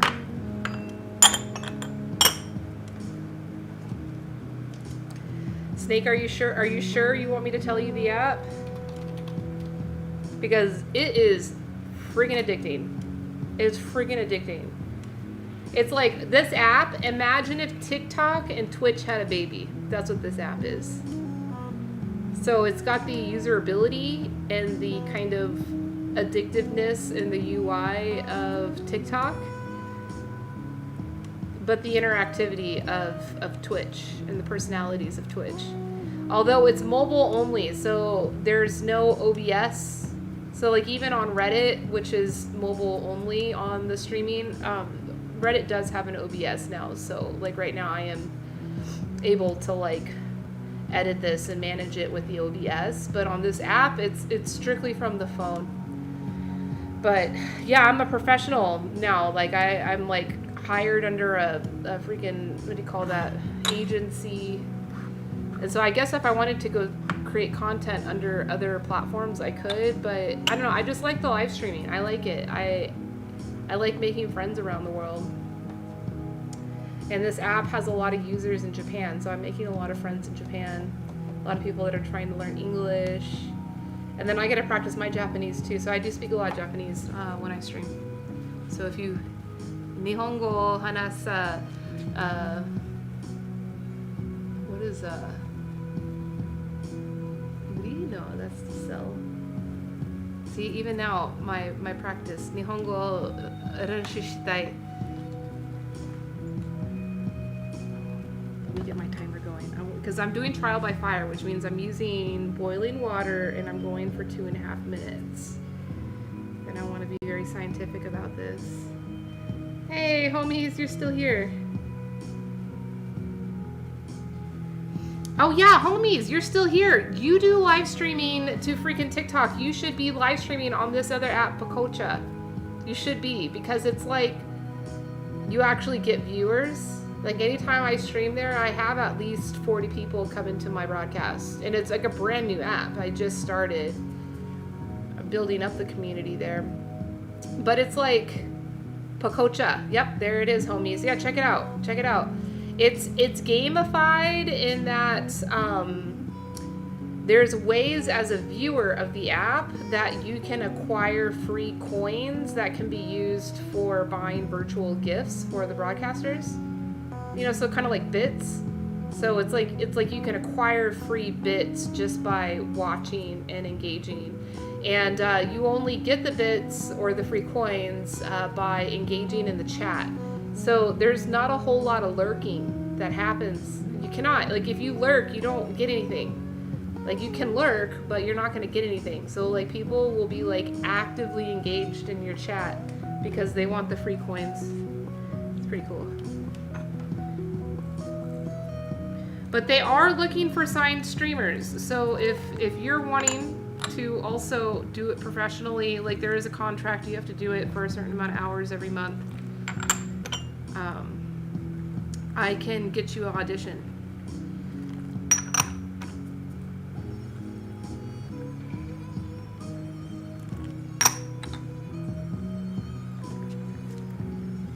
But the feel of it does feel a lot like TikTok. And people actually gift. Because, you know, on TikTok, people don't really gift to you unless... Oh, shoot. I didn't even need that many? 1, 2, 3, 4, 5, 6, 7. Oh, here, that's the reason. The last tea I'll be doing is the CTC. This is the grade of tea that you usually find in the tea bags. Really bad quality. But this is coming from a single garden, organic. But it's the lowest grade. It's the lowest price, lowest grade tea that this garden makes. And we have it. Because, you know, sometimes there are tea companies that are seeking out, you know, that single origin, clean tea. But they're, you know, also having difficulty paying the bills. So they need a tea that's more price competitive. Hey, so homies, I know that's why you have mobile. If you do this Pococha app, you only need mobile. You cannot use your PC for it. It doesn't have an OBS. Maybe in the future they'll add that, because I saw even on TikTok their live feature is allowing you to stream in from outside sources. Yeah, it's mobile only. Homies, you should totally do it, and I could totally get you an audition. I'll whisper you, or I'll message you on TikTok. I'll message you the deets. I'd love to get you in for an audition, because I know, you know, you're pretty dedicated at this. Yeah. It ends up being, okay, I'll be honest, homies, it ends up being a little over $20 an hour, and you have to do 36 hours a month, but you'll end up doing more. You know, because you'll get in the habit of streaming every day. Because if you don't do it every day, like the way you get paid by the app is dependent on the level of a streamer you are, and your level is affected by your score every day. Like, so every day your level gets reevaluated. And so if you don't stream for a few days, your level will go down, but if you stream every day, your level will continually go up, which means, like, your hourly pay grade goes up. So you're gonna want to stream every day for like an hour or a little over an hour. And there is a very good audience in the middle of the night. It's mostly Japanese audience, because in the middle of the night, Japanese people is the middle of the day for them. And I know you like to be on late at night, so you could probably be very effective at building a Japanese audience. Yep, it's just like that. So it's not that bad at all. And there's a good community there. And a lot of people from TikTok there. So you'll have like a lot of crossover between the communities. I'll send you a message, homies. I think you'd do great. Because you're really comfortable with live streaming. You've been doing it. Now this app, because it's super engaging, and you're always going to have people coming in and just like wanting to engage with you, it does require a lot more attention of like reading the app and, you know, keeping track of the app.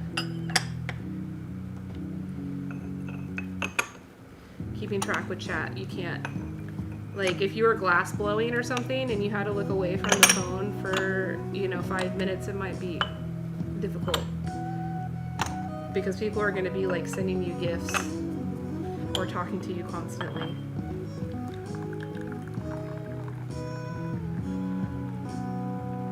Yeah, I'll send you the info.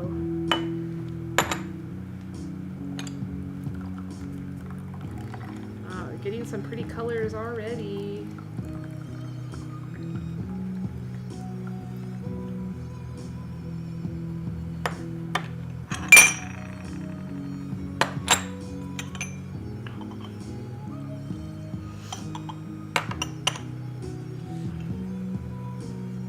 Unless I can figure out a speech to chat like I have on Twitch. Yep. Yeah, so the app does not have that kind of feature built into it. Although the app does have a quite rich catalog of filters and like makeup filters and like face defining filters and teeth whitening filters for the live video. So but no speech to chat. That's funny.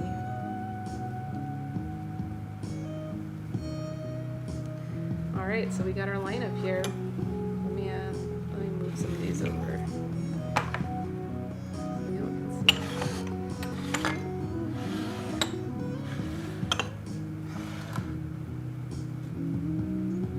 So as you can see, these are all the black teas. This one came out the darkest. That's that CTC. That's that broken up grade. You know, the process is to essentially massacate all the tea leaf into very uniform, tiny little particles, which can all be evenly oxidized at the same rate, heavily oxidized at that. You can see it's almost like coffee colored. It's so thick and rich.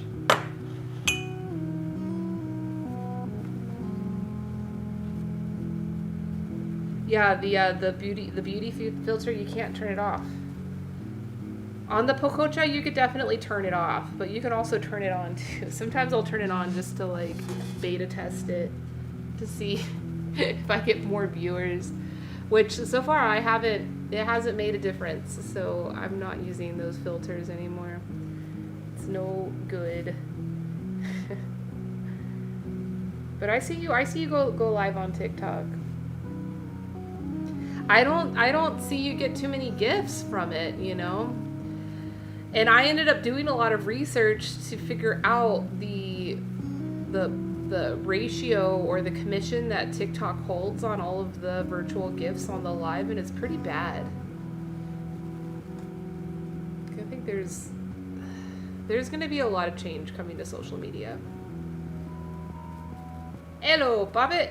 50 Shades of Tea, you got it. Cute.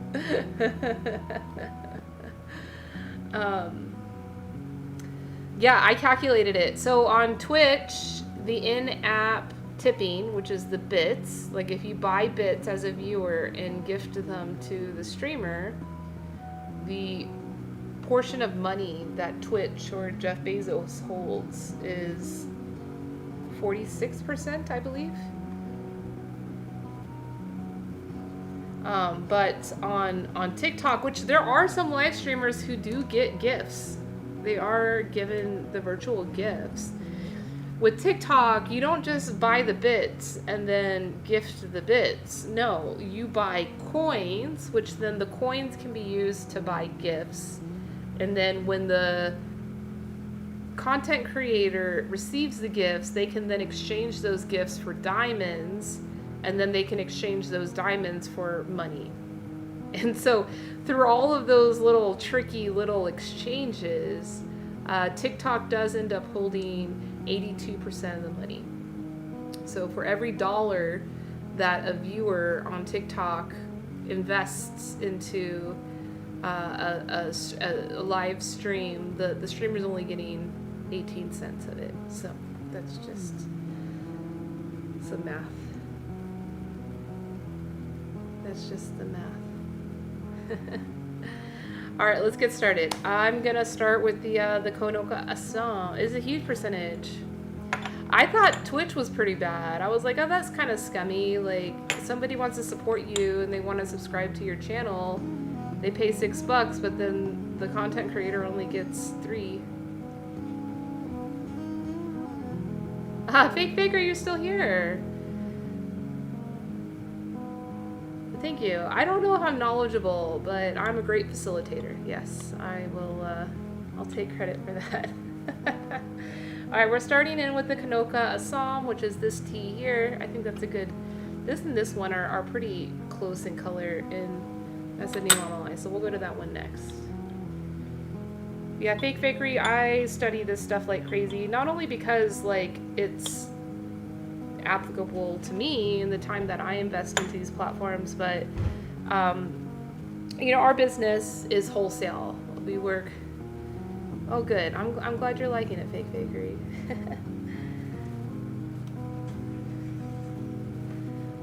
We import tea on the behalf of small growers, and that's what you're seeing here, right? But then we also supply tea to mostly small to medium-sized businesses that rely heavily on social media. And I have been eyeing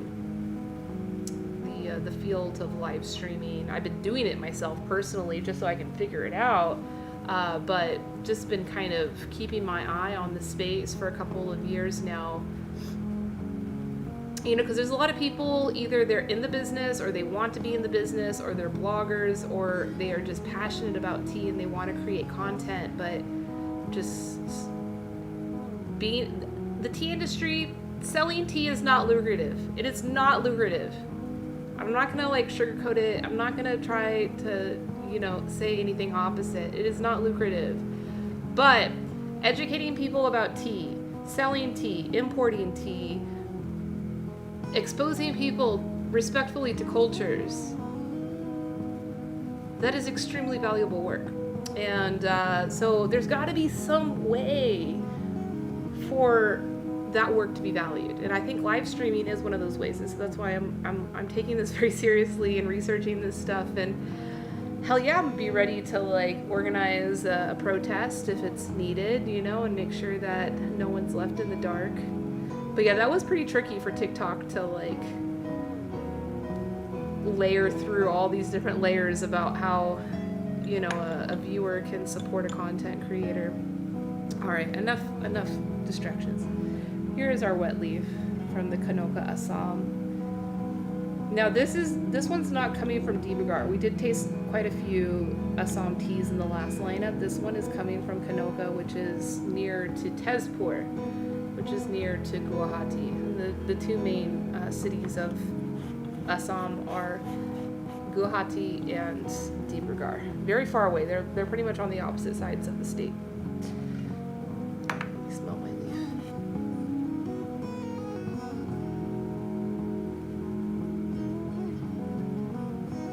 Really mild.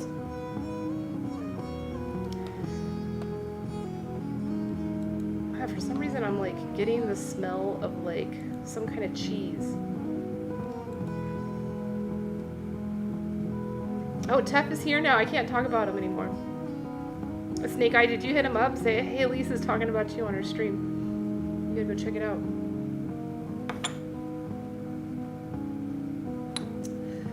Yeah, really mild. It's like faintly like brisk and malty aroma coming from it, which is, you know, with Assam teas, Assam black teas, it's typically like the only character you get from the tea is that rich maltiness.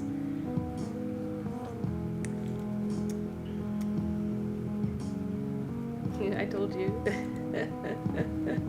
I didn't say anything too bad about Tef though.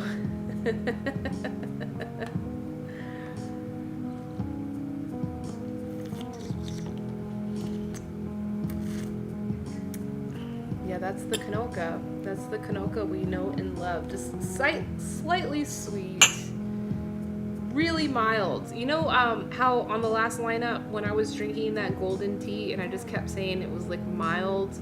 This is also very similar, although it is having a pretty strong, brisk, you know, like back end to it. Very good tea. Very consistent. This producer consistently has been producing this tea season after season for like 6 years now. I'm really grateful to be working with this family. Happy with that tea. That's a good one.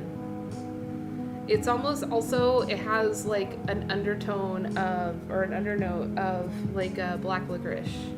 So what would that be? The spice? That's anise, right? Star of anise. It kind of has that undertone to it. All right, let's move on to the Nilamalai Winter Black. Actually, this is not a winter black. It's a spring. It's from the spring, right? I've got it here. I think they wrote it on the box.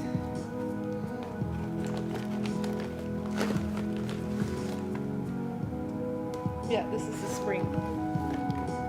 Spring. Usually we import their black tea from the winter. So this is unique to test it out.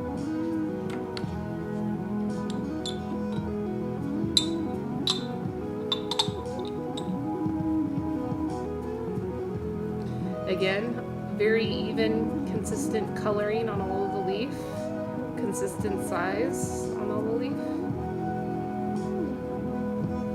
So this aroma is much different, less brisk. Hey Spark, good to see you, bud.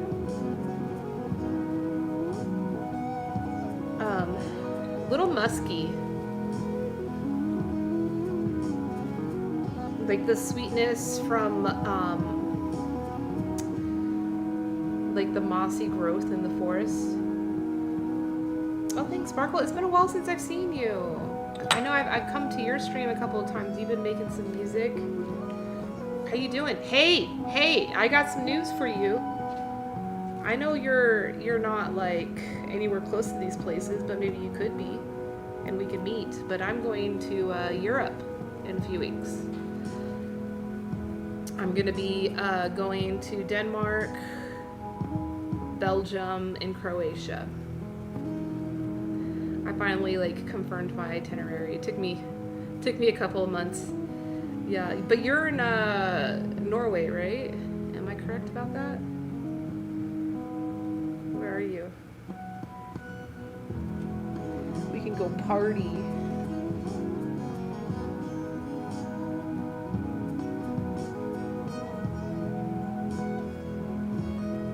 Oh, the Netherlands. Okay, that's right. But the Netherlands is like not letting anybody in right now, huh? If I remember that correctly, because I did think about going. Yeah, I did think about going, but then I looked at the rules and they said that that was one of the like the red hot countries that like that Germany and like the UK were. So Germany, I don't even know if I'm gonna be able, and it goes up and down. Like hopefully the situation not all different in 2 weeks. I just hope I don't have to cancel my trip because I'm looking really forward to it. Even if I just go to Denmark, it'll be fun. All right, so that was the wet leaf for the Nilamalai. We're looking at the liquor now. You can see how clean and clear it is. Always a good indicator of quality there as well. But yeah, remember the wet leaf was kind of like wet, sweet, mossy aroma.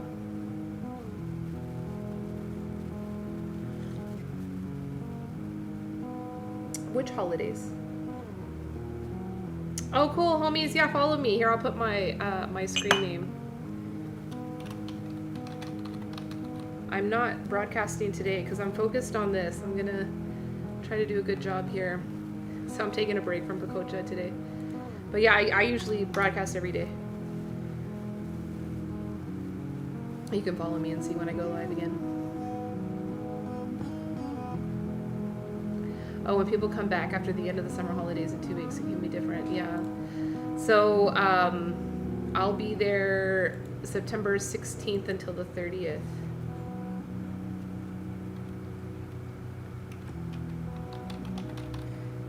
Fake Fakery, I stream to Twitch 5 days a week, mostly in the afternoons and evenings for Pacific time. I'm based in Las Vegas, West Coast.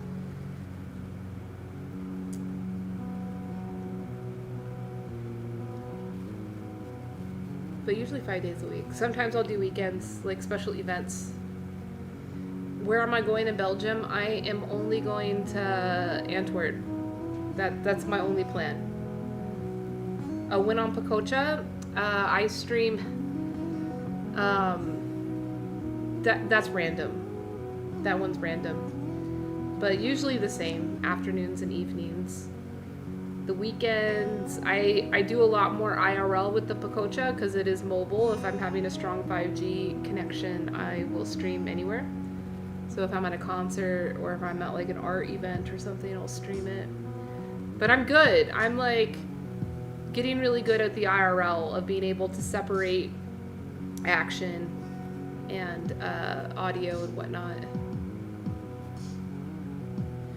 What, Spark? You crossed Antwerp last weekend? Maybe we can meet in Antwerp. Maybe we can meet there. We can drink beer. Isn't that what Belgium's known for? We gotta drink some beer in Belgium. Yeah, I've got a business partner in Antwerp. I've got a few actually, so I'm strictly just going there. Ah, Bruja! Choke, what's up? What's up, Choke? Good to see you. Hey, Spark, I'll whisper to you and let's try to arrange a meetup when I'm in Antwerp. If it's convenient for you to reach, I'll definitely buy you a beer and a dinner. Heck yeah. But yeah, I'm staying with my business partners there, and I'm making no plans outside of telling them, hey, I'm flying in here, and I'll meet you here. Yeah, we can visit some breweries. Yes. That'd be so cool. And I'll have all my stream gear. Actually, I've got what you call it, the Live View Solo, so I can, and I'll have what do you call that? The data sticks. Yeah, so far, Choke, I'm still going. Oh, it's only 2 hours away. Heck yeah. If I can come to you, I would totally come to you. So if the rules are still open where I can easily make it into the Netherlands, I'll go. But as far as what I could see online, it seemed as if it'd be really difficult for me to travel to other countries if I went there. But things could have changed. I'll look into it. Oh, Choke, your mom was trying to go to Austria this Tuesday. Shoot, it's so stressful to think about this. It's like, oh yeah, I'm gonna invest all this money into like making my bookings and everything. All right, so this new Llama, I haven't talked about the tea at all. I want to though, because it's really good. It's really, really good. Super clean.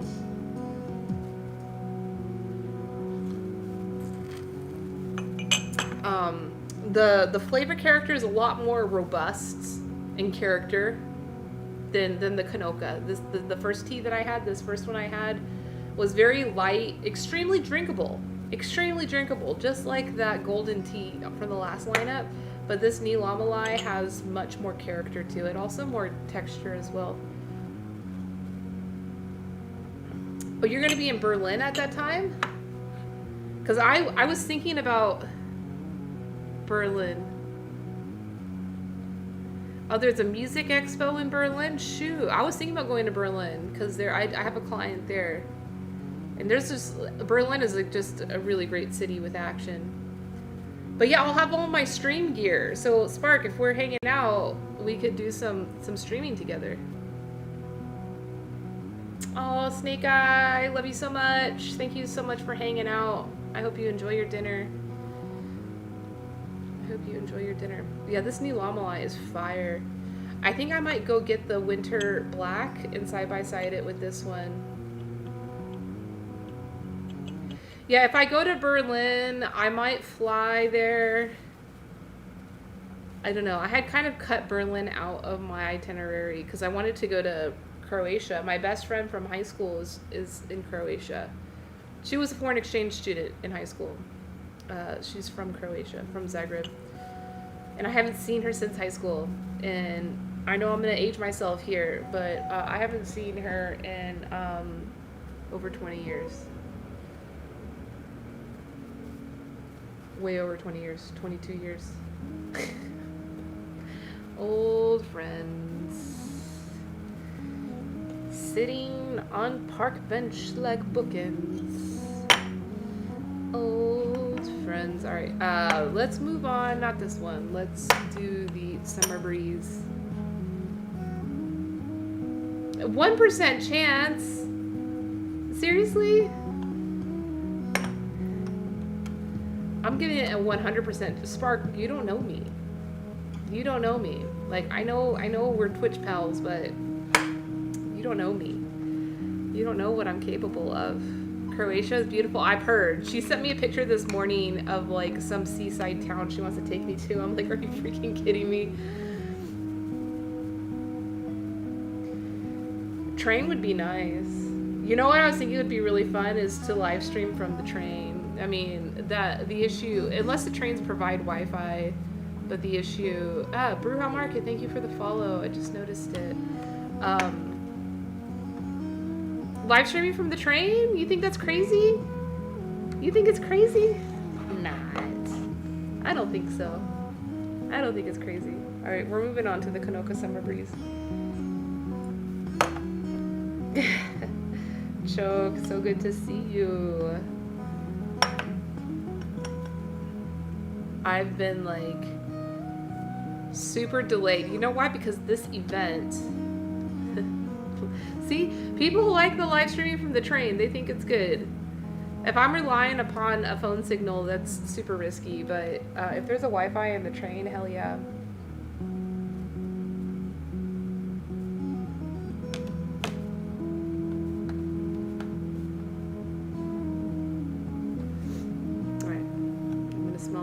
So these two teas are coming from the same producer. This is the Kanoka Assam. This is like the common tea that we are having on our catalog all the time, one of our best-selling teas. And this is another version of the tea called Summer Breeze. So this is the second flush, Summer Flush. Tickets are hella cheap. Dude, I got, so my flight to Europe was $400 round trip from New York, but then I was able to find a round trip flight to New York for $60 from Vegas.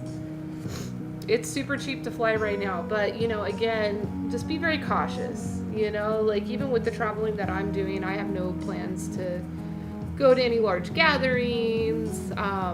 You know, I'm going to be staying with friends and staying very conservative. And I'm vaccinated, but, you know, these days, who knows what that means, being vaccinated. Okay. So the leaf.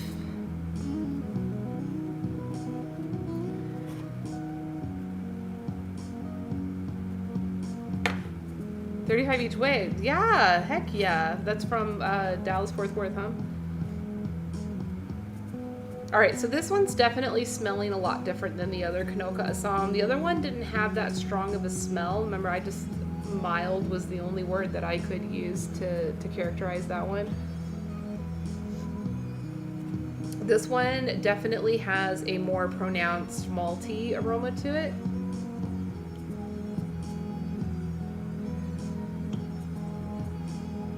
Sweet. I feel like this one's gonna taste a lot more robust and unique than the other Kanoka tea.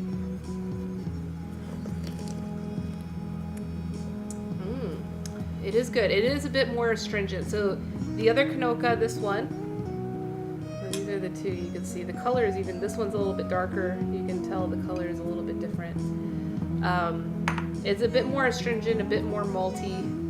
You know, and usually with the maltiness in a tea, it's going to come more the tannins, because the tannins are released in the oxidation process of the tea. So you're oxidizing, you're creating more of that kind of cooked sugary character to the tea, the maltiness to the tea.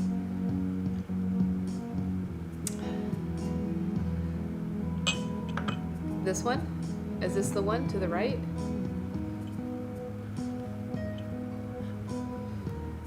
I'm not too sure.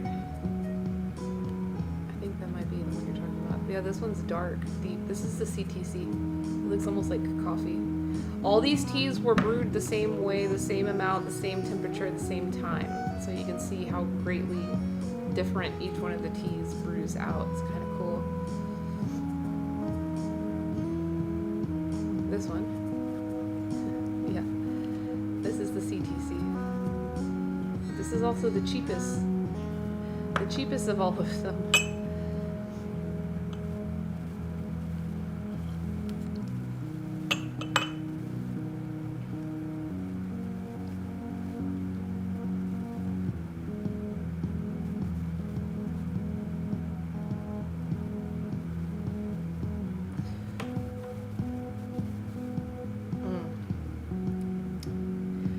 I don't know. I'm really looking forward to getting the feedback from our buyers, especially the buyers that have been purchasing these teas for a long period of time and are a lot more familiar with the consistency of these teas over the various harvests of the years.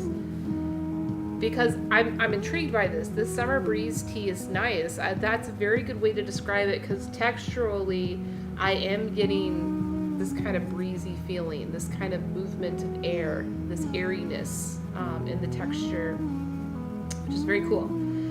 But I think one of the things that helps this Kanoka tea, the tea that sells very well on our catalog, this is a proven tea on our catalog. I think one of the reasons why a lot of buyers are so attracted to this tea is because of its mildness, easy drinkingness. This Summer Breeze, this one, it has more character, but it also has more character, which interferes with the mild character.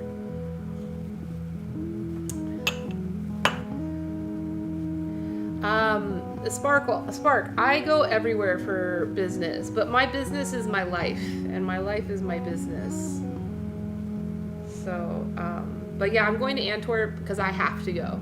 Like, there are meetings that I have to have there with two different people.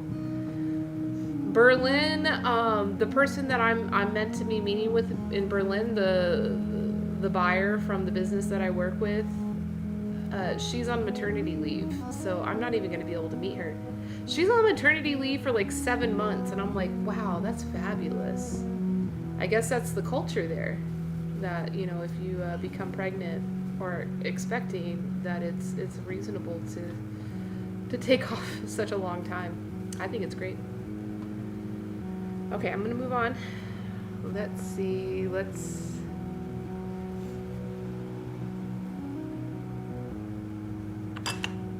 That's the Pecco. Oh, let's do the 18 ruby. We'll do the 18 ruby next. Actually, no, let's do the Orthodox Longleaf. That one should be more mild. I'm trying to do the mild teas first and then do the more... It's a lifestyle I overstand. Choke, it's good to interact with you. Yeah, I've been super stressed out and busy with things, and I know I've been kind of neglecting your messages. My thing with how I keep myself from getting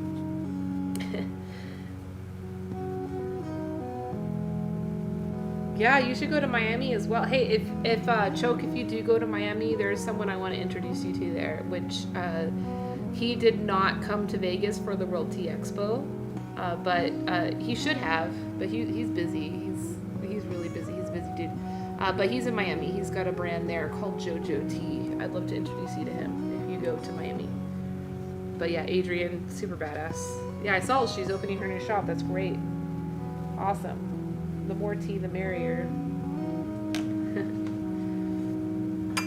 All right. So, Orthodox Longleaf. This is coming from the Heritage Assam Garden, which is in Dibrugarh. So the last teas that we were looking at, those are the Kanokas. Those are near Tezpur, which is near Guwahati. So this is the other side of the state of Assam.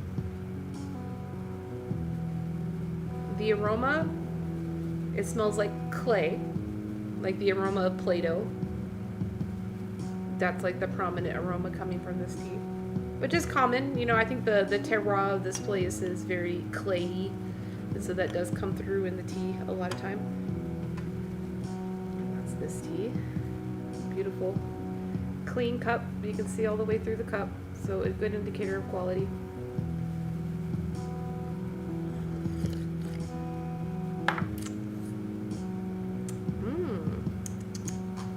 Yummy.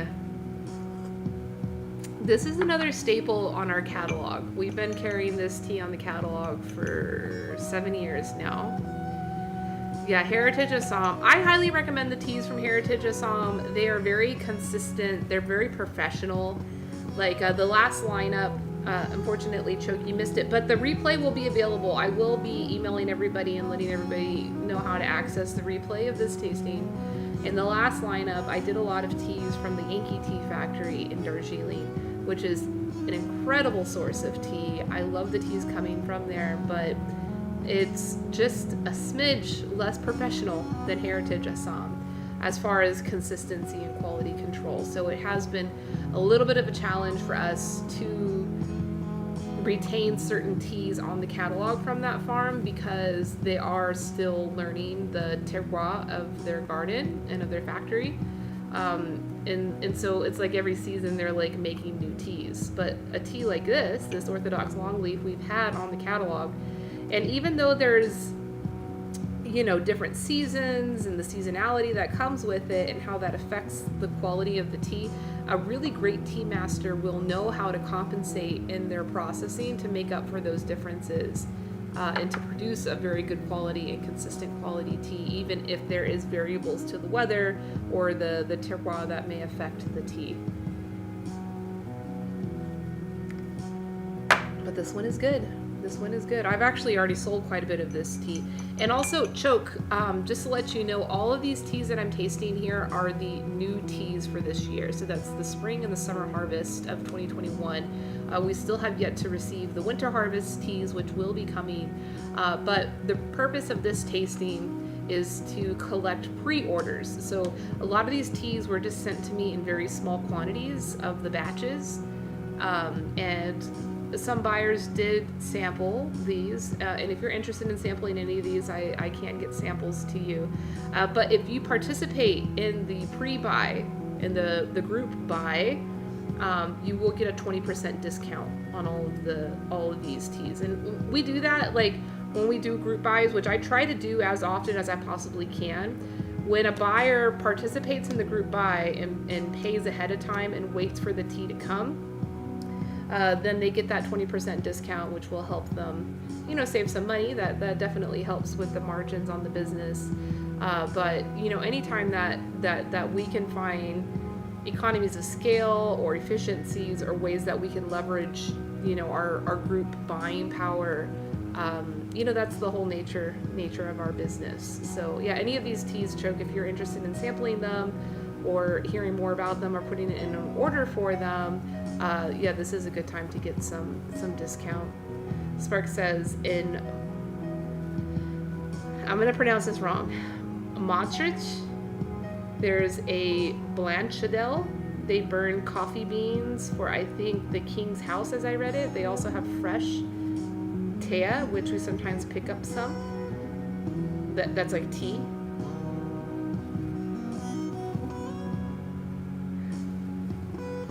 Yeah, I don't know. I've never heard of any of that. I don't even know where Maastricht is. Let me look it up.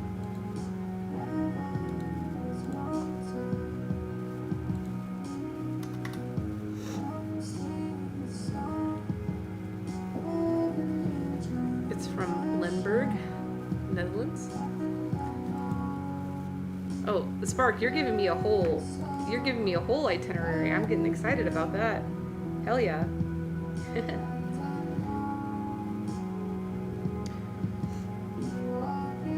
It was near your place. Cool. Hey, so yeah, totally, Spark. After I get off this stream, I'm going to research the current travel restrictions between all these countries and see if I'll be able to make a stop. Because actually what I could do, because I fly into Copenhagen and then I'll be traveling overland to the other side of Denmark where Tef lives, which is right above the German border.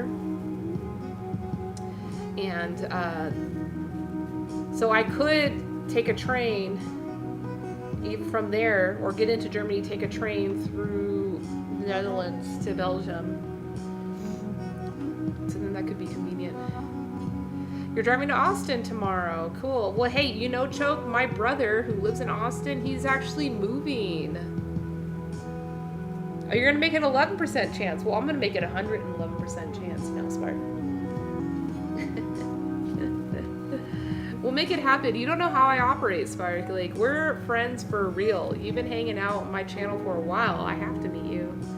You want to link with my brother? Yeah, so I'll try to make that happen for you, Choke. But my brother, I don't even know if he's in Austin right now. I'll have to message him and find out his status, where he's at.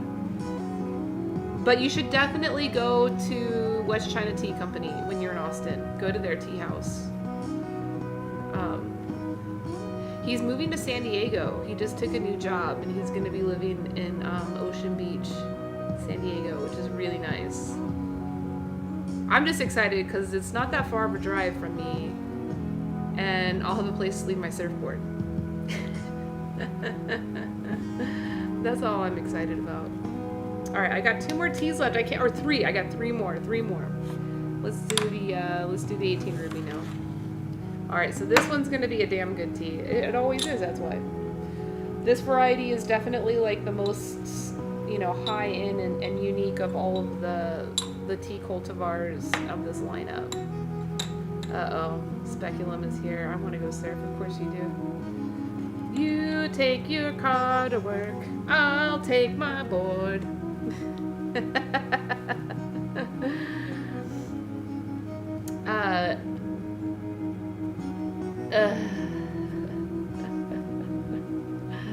Any chance to get to California is awesome. Yeah, it's true. Yeah, maybe we'll open up a tea house there in San Diego. There's not a whole lot of great tea in San Diego, but there is a lot of money and there's a lot of culture. I think tea would do really well there. There's really only one tea house that I know of. And actually, surprisingly enough, I think it's in Ocean Beach, so nice. You take your car to work, I'll take my board. All right, Ruby 18, look at that. Look at that. Damn. Lush.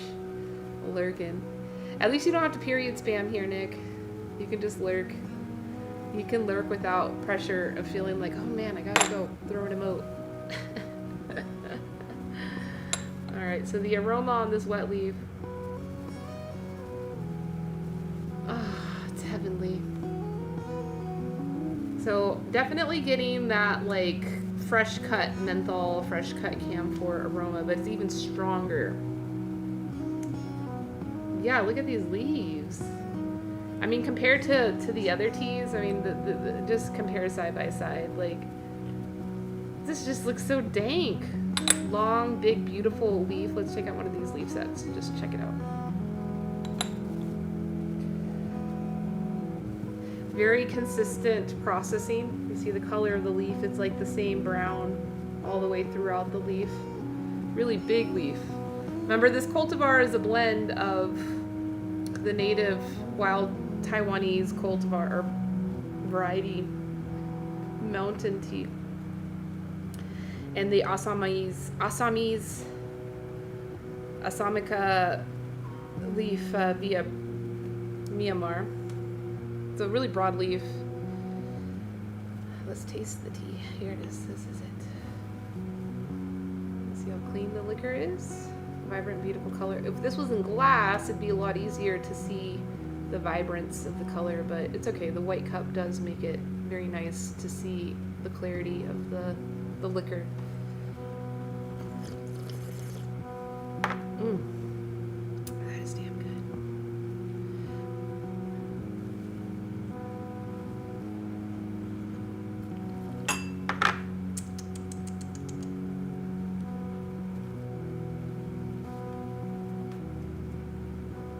I like this tea. Alfredo, you did it again. I mean, with a tea like this is a tea that we've also been selling on the catalog for several years, and consistency is really important on this tea because this is a higher value tea. This is one of the more higher priced teas on our catalog, especially among the black teas. Black tea is typically a lower quality, lower grade tea, especially coming from India. Maybe not Chinese black teas, but like Indian, Sri Lankan, Nepalese black teas, like the CTC, like this one here. I mean, at the local market, if you're looped in with the local auctions, you can get this tea as cheap as $2 a kilo. It is very cheap. This Ruby 18 is definitely not that cheap. So quality control and consistency is really important for a tea like this.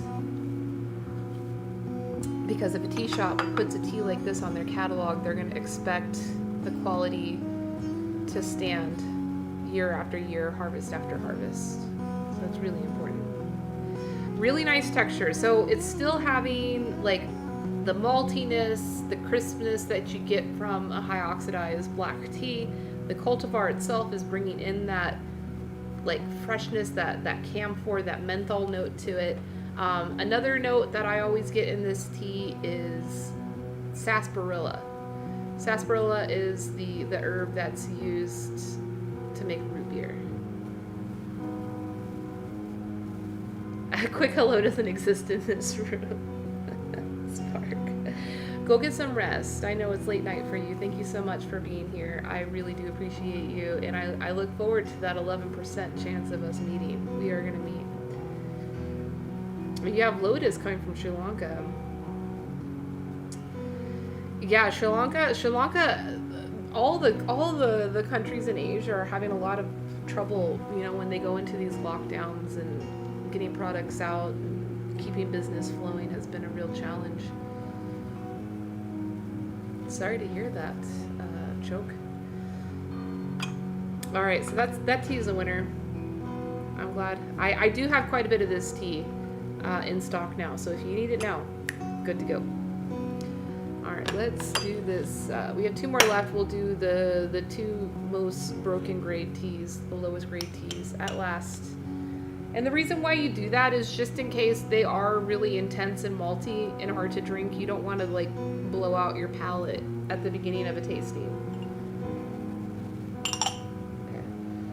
So as you can see, a bit of a broken grade of leaf. This is also coming from the Heritage Assam Garden Factory. It's called the Assam Peko. This grade is used a lot for breakfast blends, other flavored teas, as well as iced tea. It makes a very good iced tea.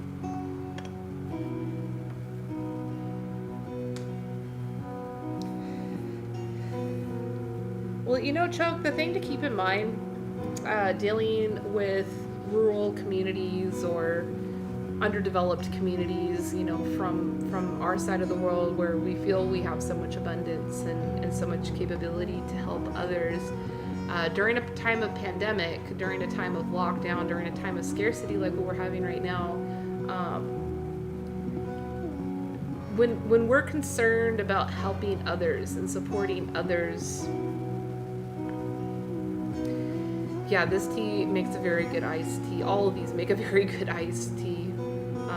But like if you're trying to get iced tea into a restaurant setting and you need it to be at a competitive price point, a tea like this is actually very good for that. Because it's like a fourth of the price of this tea, the same garden, very similar flavor profile, but it's like a quarter of the price. And restaurants and cafes, coffee shops, they're extremely price sensitive, so it's really hard to introduce a good quality tea for iced tea, so it's good to have a tea like this.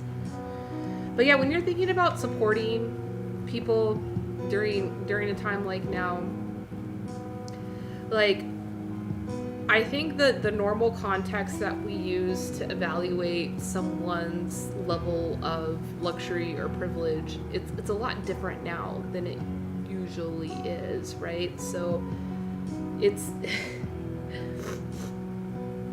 like whenever like the farmers that make all of these teas, when I talk to them about how they're doing right now, like I'm not doing a whole lot of business with them right now because there's just not a whole lot of business, and there's not a lot of possibility for business because a lot of the logistical supply chain networks are shut down right now, so we just physically can't be importing their tea and supporting them.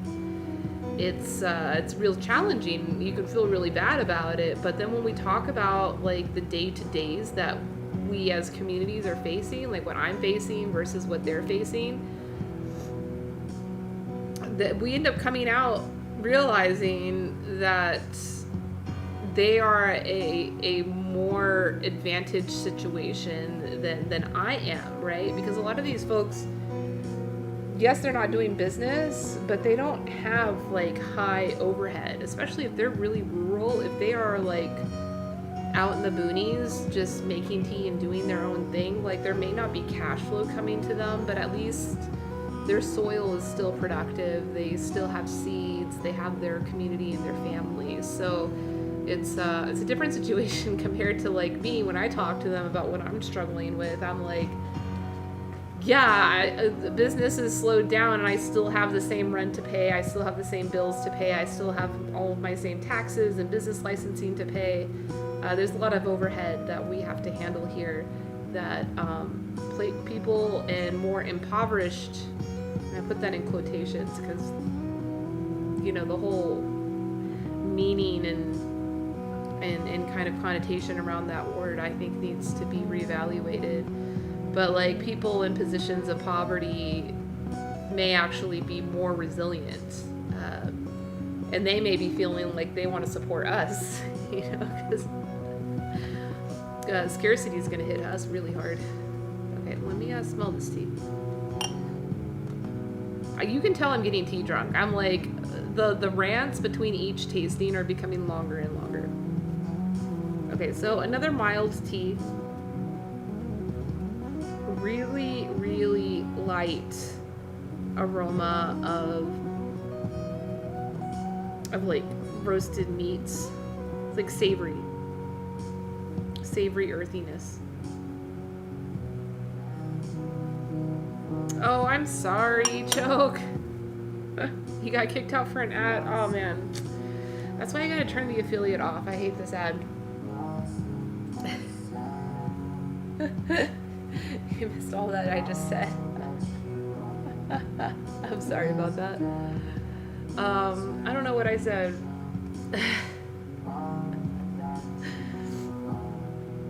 But basically, this is a good tea. All right, so right out the gate, much more astringent than any of the other teas that we tried here today. So that is like, that's going to be the major downfall of like a broken grade tea like this, is that it is going to be releasing a whole lot more tannins than other teas, because the tannins get released. So there's 2 points, interesting education about tannins that will help you in your tasting journey, not just of teas, but anything where tannins are important, which includes wine. Tannins are produced in... Oh, yeah. To choke. Thanks for reminding me. Yeah, I was talking about something really important. Fake Bakery also lended some nice words too. So yeah, we have to learn to stay calm and connect with our family and friends, whether or not we have boatloads of money flowing in. Yeah. I'll tell you about the tannins. Yeah, I'll tell you about the tannins. But yeah, so sometimes, you know, our definition of poverty, our definition of like the people we should be feeling sorry for, you know, is really tainted. Because, you know, and I've said this time and time again, like when I was in the Peace Corps, I lived in a mud village in West Africa, no running water, no electricity, desolate. You would think the most miserable experience in your life, but like I was the happiest I'd ever been in my entire life, and the people around me were the happiest people I'd ever met in my life. And you know, infant mortality was at 20%, which meant that like 1 out of 5 children died before they were 2 years old. Like that's a big deal. Like that's a pretty desolate, sad situation. Yet how are people happy? There's no money there. There's no grocery store with abundance of food there. Like how can they be happy? And it's because they're staying calm and they're connecting with their family and friends. So yeah, and in times of scarcity right now, don't be surprised if the people start feeling sorry for us, you know, because we don't have a strong relationship with the things that we need. But we're getting it. We're learning it. Okay, so tannins. There are 2 points of time at which tannins are released from a tea or any product. The first time is the actual production of the tannins in the plant. The organelle that produces tannins in a plant was only recognized by scientists 5 years ago. It's like a brand new revelation. So if you became like a wine sommelier 20 years ago, you totally don't know about this stuff, which is kind of crazy. It was always just assumed that tannins were magically like created in the chloroplast somewhere, but now they actually know the exact organelle, they know the exact mechanism that causes tannins. And tannins are produced as a protection mechanism for the plant. The two main things that it protects against is UV radiation and pests. So if you are employing any type of shading over the tea plants, that includes like agroforestry canopying. So that's like you've seen like in Yunnan, where the tea trees are planted among a forest, and so there's like natural shade. The tea plant will grow slower, right? Because it's getting less exposure to the sun, so it's less respiration, less productivity happening. But there's going to be no tannins made. So that's why matcha has no tannins in it, because it's shaded for at least 4 weeks prior to harvest. The tannins are produced mostly, during that strong respiration period that happens, like during the first flush. Exposed to shade and also to pests. So if it's very high elevation, there's essentially no pests there, so there'll be less tannins there. And so that's why high elevation, like Taiwanese oolongs, tend to be very savory and sweet and rich, and having that strong Kueh gan is because there's no tannins there. The second time of where tannins can be released in your tea is at the time of processing. So even if a plant produces the tannin, that tannin will not be released from the chloroplast unless that chloroplast has been broken open. And so in this processing, like in this broken grade processing, or in the case of the CTC here, which I will bring out so you can see, the tea in the CTC process, CTC means crushed hair curl. In this process, you see how tiny, I got some on my hand. That's the tea leaf right there. It's just tiny little specks. The tea leaf, when it's fresh after it's been withered, will be masticated into tiny little particles, which will cause the tea to be more homogeneously processed. But at the same time, it's releasing a lot more tannins. So there's two mechanisms of how you can control tannins. Another important thing to know about tannins, I'll just finish there, is that tannins scientists refer to as being the world's most powerful bioweapon. And that's because tannins will denature amino acids. They will denature proteins. So imagine tannins in the mouth. They are like literally denaturing, the amino acids that are in your mouth, the nerve endings. And so that's like the astringency feeling that you're getting. That's the drying effect that you get in your mouth. That's the tannins doing their action. The tannins will also break down the amino acids in the tea itself. So if the tea, has a lot of L-theanine is an amino acid, so tannins will break down the L-theanine, and L-theanine is one of those magical things in the tea that we want, that makes us feel good. And so this backs the hypothesis that I made years and years ago that there is a direct correlation between the quality of the tea and the theanine content of it, and I think the tannins play a really big role in that. Chok says, the place I rent a room in Thailand is a cooking school. He ended up having to sell his cooking school supplies to maintain the year and also broke his phone. That's why I felt bad. So now I'm back in contact and happy that I can give him some more business again. He still has his farm, so I'm getting his butterfly flowers for tea plants. Yeah, these are tiny. The CTC, they're tiny. The fresh leaves that they use to make this tea are probably very broad and big, which, okay, I can taste this tea now. Actually, I tasted this one already. The Assam Peco, the one that's good for iced tea. This one's very good for iced tea. The CTC also can be used in iced tea, but most of our buyers of this tea are like Indian restaurants that are making chai. They use this to make chai. Because that with chai, with the milk tea, like the Indian style milk tea, and you can see the real color there. The light is helping bring out kind of the maroonness of the tea. It's not super brown in color. It's more like maroon. Chai tea. Thanks, Fake Bakery. Yeah, the tannin information is very important, and that's why I think it's like really funny how all this information about tannins was only just documented by scientists 5 years ago, and people have been talking about tannins in wine for decades. You know, that's one of the buzzwords you hear wine people always say. Wine snobs are like, oh, this is tannic or whatever. And it's funny because sommeliers and plant scientists and whatnot, food processors, didn't really fully understand the mechanism of tannin production in plants until just 5 years ago, which, you know, I think it answers a lot of questions around some truths. So, like, for instance, in coffee, right? The shaded coffee. I remember when I was in college, I studied food science in college. That's why this stuff is really fascinating to me, because I'm a food scientist.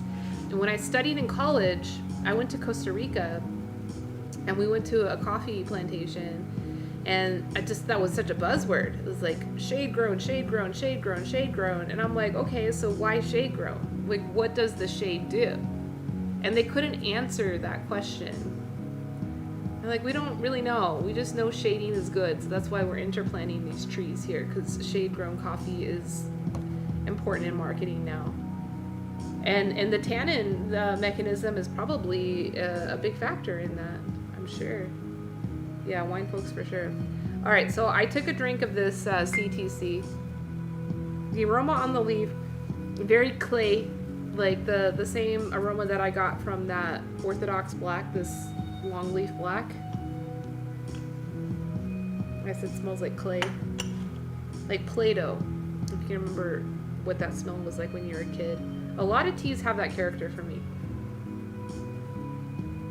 And it probably has something to do with the terroir, like the condition of the soil and like the minerality in the soil. But like really, really mild briskness to the aroma, which I'm surprised by, because usually when the tea is made into a CTC like this, it's super brisk because it's like a really high degree of oxidation, so you get the really strong aroma from it. But the tea, even though it's very heavy, is very mild in flavor. Not as characteristic, definitely not as characteristic as like this Neil Amalai. This Neil Amalai and the 18 Ruby are probably like the most shining, characterful teas in this lineup here. But for how like basic this tea is, it's very good. It's a very good high quality CTC for this style of tea. Okay, so choke, yeah, you missed it when I steeped the lineup. So I did a style of brewing for these lineups called Trial by Fire. And basically the concept with Trial by Fire means that you brew the tea very aggressively with boiling water for a long period of time, so that you kind of over extract all of the character of the tea, and it helps you identify deficiencies in the tea. But, you know, these are all pretty high quality teas. So a really high quality tea should never be able to oversteep. I don't know if you've noticed this before, Choke, with teas that you've interacted with, but like if you're dealing with a very high quality crafted tea, even if you do oversteep a tea, forget about it while you're brewing it. If it's a really good tea, it should still be drinkable.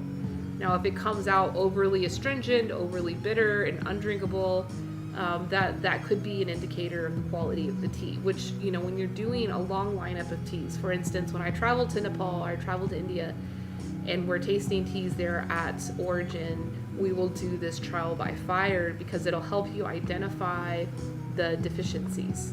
Now, if a tea stands out, like the 18 Ruby stood out, this Neil Amalai stood out, this tea right here, this one stood out.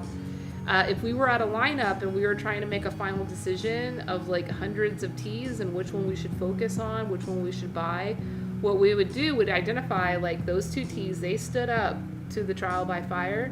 Then you can do another round of brewing where you do more conventional brewing. And so then you may alter the recipe to be more mindful of not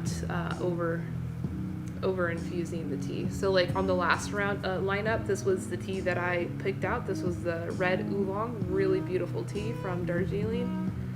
This was the second infusion I did on it, and I infused it only for like 40 seconds just because I wanted to see how it would taste as a more conventional brew. And it's freaking good. It's magical. It has this like extremely strong like cooling textural effect that reminds me of like Andes chocolate, and it's like it's like when you first like chew on like a minty piece of bubble gum or chewing gum, and it's like the first couple of breaths that you take when you chew the gum, and it's just like all this like you feel almost like smoke is coming out of your mouth. That's what this tea feels like. It's really magical. I'm definitely gonna be buying. I'm probably gonna just take the entire lot of this tea because this one's special. This one's special. You know, so with the business that I do, I will usually make the ordering decisions based off of our marketplace history, and that's fine. I could just run the company that way. Yeah, you need to get a sample pack. Email me back. Like, take a very thorough look at the whole price list that I sent you, and then email me back, and we'll put a sample pack together for you. Like, you can let me know a budget. It's $3 a sample. But that's, you know, Choke, as you're just starting out with our catalog, that's what I'd recommend for you to do. By the way, Choke, Brewha Market here in Twitch, I don't know if you're planning to stream, but, you know, you could follow her, get her information, but she has a tea shop in Dallas-Fort Worth area, which I've been giving your shop some shout outs. I know I don't know what tea selection you have, but now anytime I have a viewer from Dallas-Fort Worth area asking where they can get tea, I always recommend your shop, Choke.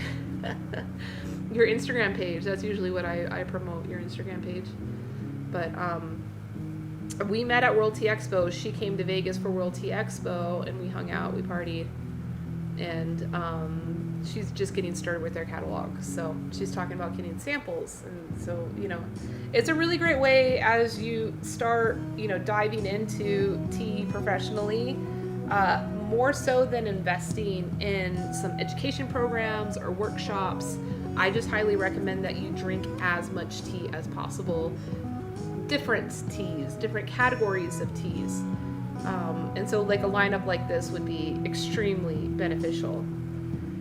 I mean, this is like really overkill for me to be doing by myself over here. Usually when you do a lineup like this, you'd want to have, you know, a large group of buyers with you.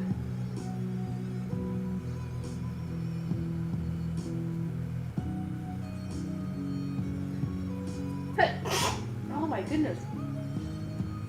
That's my second big sneeze tonight, or today. Jeez. Yeah, the power of the tea tower. That was... She's speaking on at World Tea Expo. My friend Jeremy, he procured a beer tower for us that has like a spinning disco ball at the top of it. That we used for putting cold brew tea inside. So when we had our party, we had it's like the beer towers, you know, at Korean restaurants or at like Chinese night markets. They have like the beer tower that you can have like a beer tap at your table. Yeah, we have one for tea. I haven't used it since. I haven't done an event since. I haven't had people in my space since that night. Las Vegas mandates, they did not shut anything down, so legally I still can be open. I can't have people over, but they did put in a mask mandate, which, you know, tea tower, cold brew tower. Come on, Nick, it's not a beer tower.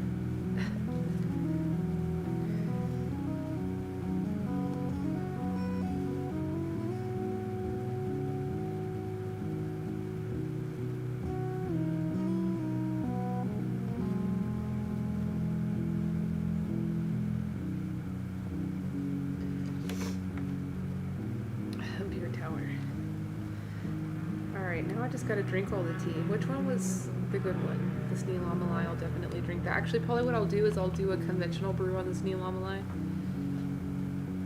This is interesting, because, yeah, the Neelamalai usually we bring in the winter harvest, but this one is the spring.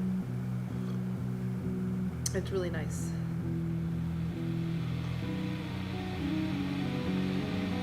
You have a basket. Was that the basket of tea you got? Was that from the Will Tea Expo? Yep, that's what I thought. Yeah, because there's so many samples that you can pick up. I was focused only on collecting samples of the spirits.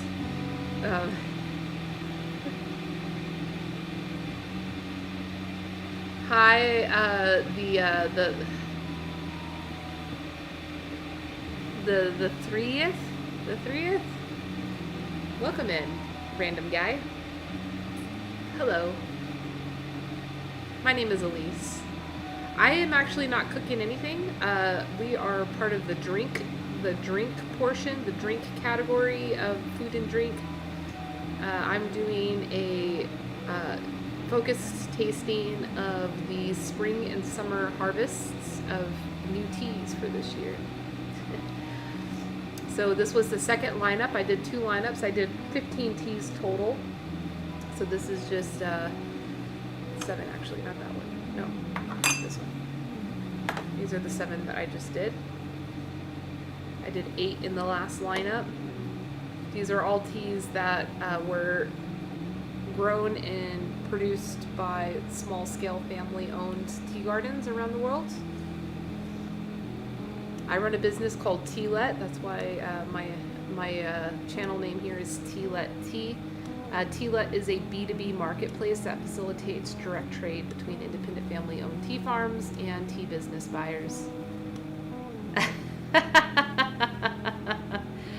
Well, you're definitely, you know, this is like the end. This is like the end of my streams, so you don't have to worry about interrupting.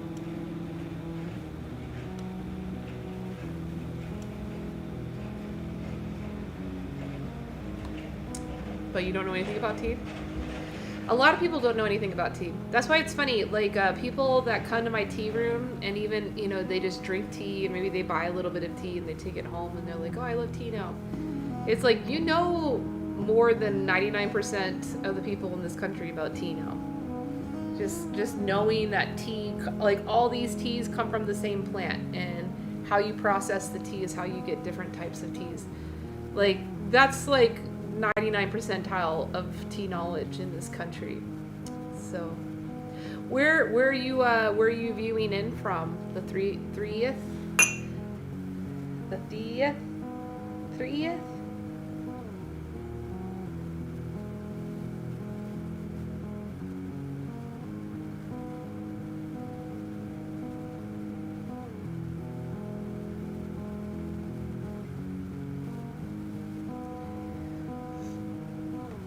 We are the 1%. Yeah, fake bakery. If I know stuff about tea, you have one question. All right. I might have one answer for you. Of course, we got some trolls rolling through on Reddit.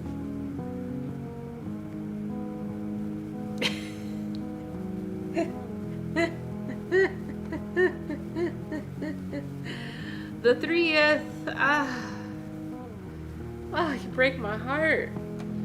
I would never call you an idiot, but I would say you're missing out. I would never call you an idiot. You know, you're just doing your thing. You're doing your thing. You're living your life. You're being an American.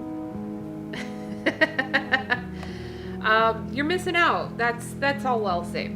And if you let me know where you're streaming in from or where you're viewing in from, tuning in from, I can let you know if there is a good local tea shop in your area where you can go learn about loose leaf tea.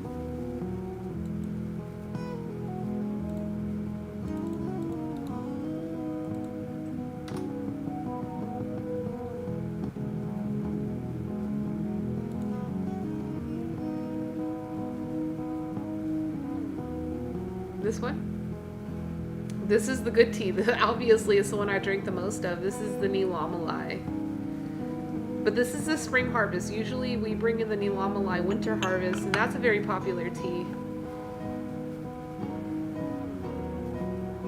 Yeah, you have tea shops. Oh, it's late for you. You're still doing up.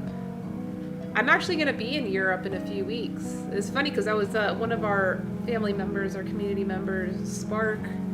He's from the Netherlands. He's like a synth musician streamer here on Twitch.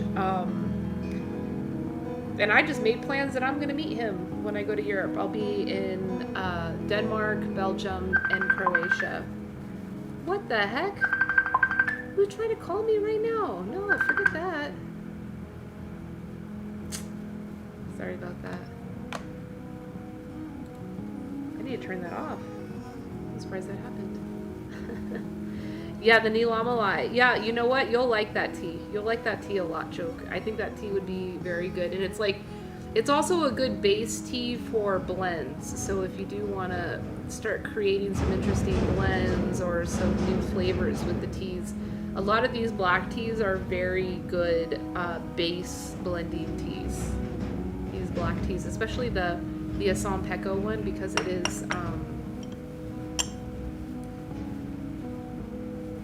it's a broken grade too, which also means it can fit into tea bags. So if you want to sell some tea to the 3E here, since he likes tea bags, you can do that.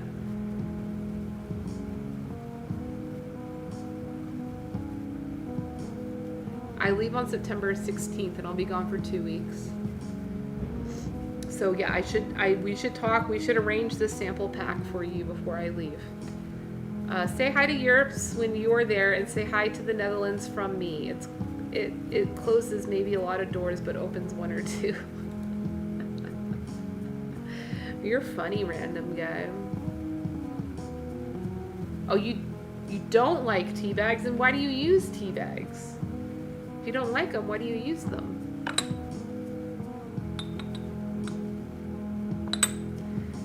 I don't understand.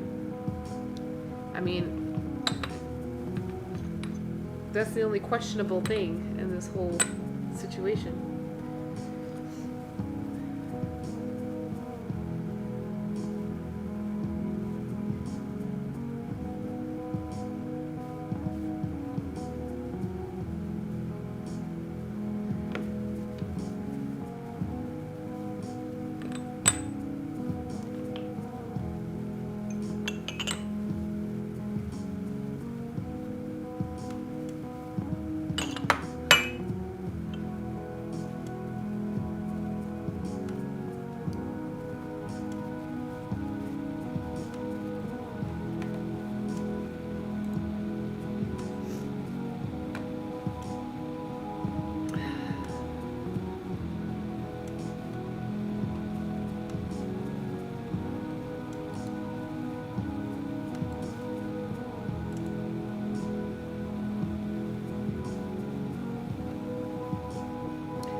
See ya, Fake.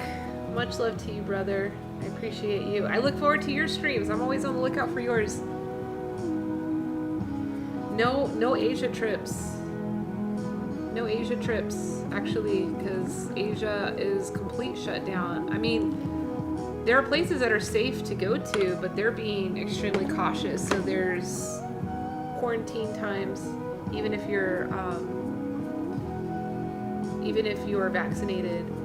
Well, definitely, you know, and that's something that's really important to us, is offering that kind of sourcing tourism to our buyers. I'm gonna change our camera view. I'm done with that ugly view of, but now the video is all stuck. What's that about?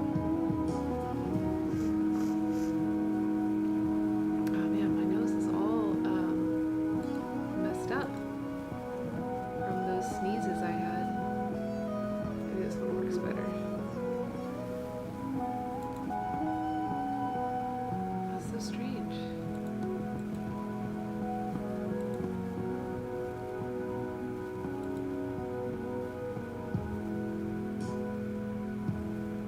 Oh, there we go. Oh, itching. Oh, it's itching. Yeah, when this whole pandemic chills out, I will be starting up the sourcing tourism again for sure. I am not lactose intolerant. Are you lactose intolerant? I love dairy. Dairy is like one of my main staples in my diet. I couldn't be lactose intolerant with my diet. I'd be so bad. Computer's overworked. My OBS is like, nah. But it's cool. I'm just a few minutes away from 3 hours. Actually, I have been streaming for 3 hours. That's good. I got through 15 teas in 3 hours. I can't believe that. And I even was able to go back and do like... You're allergic to pineapple? Pineapple and dust? That's too bad. Yeah, where's my boy Bitcoin? Yeah, I guess Bitcoin can come. I told Bitcoin, I'm like, hey, I'm doing something really important. You can't come bother me while I'm streaming. Let me call him. Bitcoin, come on. Bitcoin. The 30th, I did travel a lot before the pandemic. I've been doing a lot of traveling for the past 20 years of my life. And the business that I'm working on now, T-Lit, come here, buddy.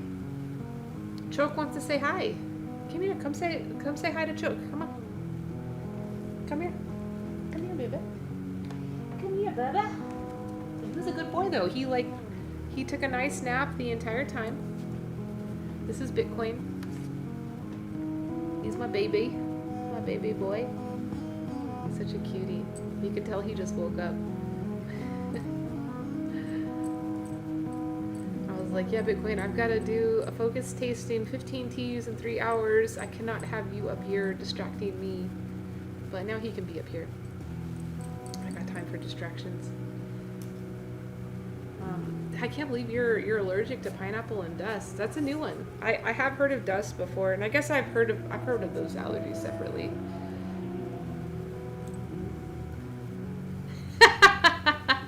Hi, dog. We like dog. Dogs, I don't care. He does care. He loves. He's such a ham for the camera. He's just waking up from a nap right now. You can't see his little groggy face. You can't tell.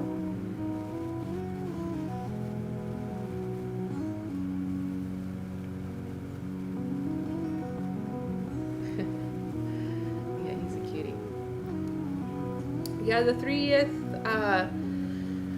when I finished my undergraduate, I started a career in traveling, international development. I was in the Peace Corps in Niger, West Africa for 2 years. Then I did another assignment of the Peace Corps in the East Indies, in Antigua and Barbuda, and then, or West Indies, sorry. The East Indies. Come on, get up there. Look at him, he's so strange. What's going on with you, Bitcoin? There's nothing there. He's always just looking for treats. That's always his thing. Sit down. Yeah, be good boy. Be good boy. Yes, everybody loves you, Bitcoin. I lived in Antigua and Barbuda for 6 months, and then in grad school, I did a Japanese MBA. So I did 6 months in Japan. I lived in Kyoto on a tea farm, and that was kind of the start of the work that I do now. And since I've started this company 10 years ago, I have traveled several times to meet all the tea growers that we work with. So all of like the videos, stuff like this that I play during my streams, this is all video that I've captured on my travels.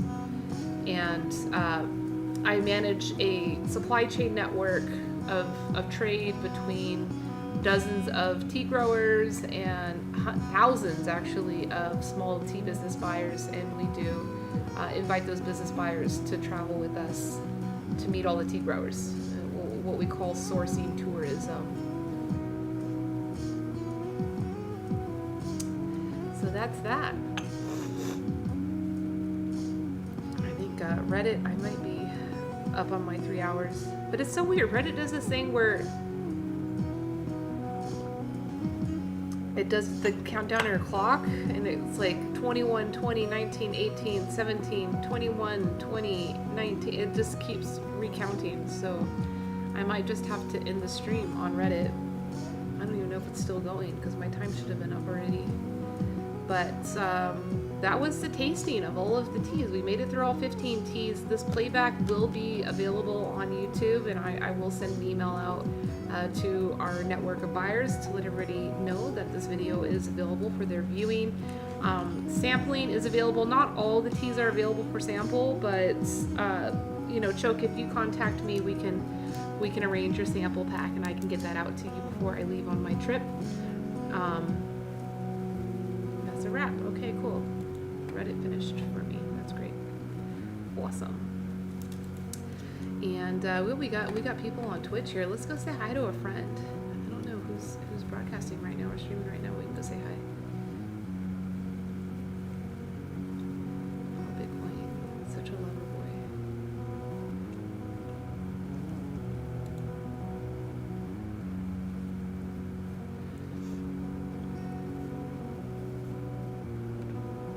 Oh, echolocations. Let's go hang out with him because I like his music a lot. He's not really streaming that much. If you like Ghana, I want to visit Takoradi, Sekondi, and Accra. I love Ghana too. Ghana is actually my favorite country in Africa. When I lived in Niger, which is in West Africa, I was able to easily travel overland to like Togo, Benin, Burkina Faso, Ghana, and I really enjoyed my time in Ghana.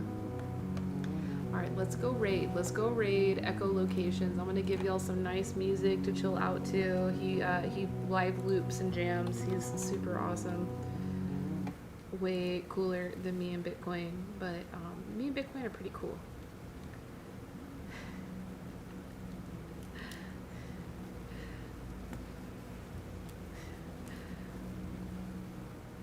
Yeah, thank you, Choke. Thanks for tuning in. I appreciate you coming by. I do appreciate it. And I look forward to doing more work with you, Choke, so much. And yeah, go visit West China Tea Company when you go to Austin tomorrow, and I will contact my brother and see if he is available for you to hang out with him when because he's about to leave Austin, go to San Diego. I love you. Thank you, the 3th. Hey, follow me. Come back. This is a good stream. We're good. We're good around here. We're all good friends. I love you all.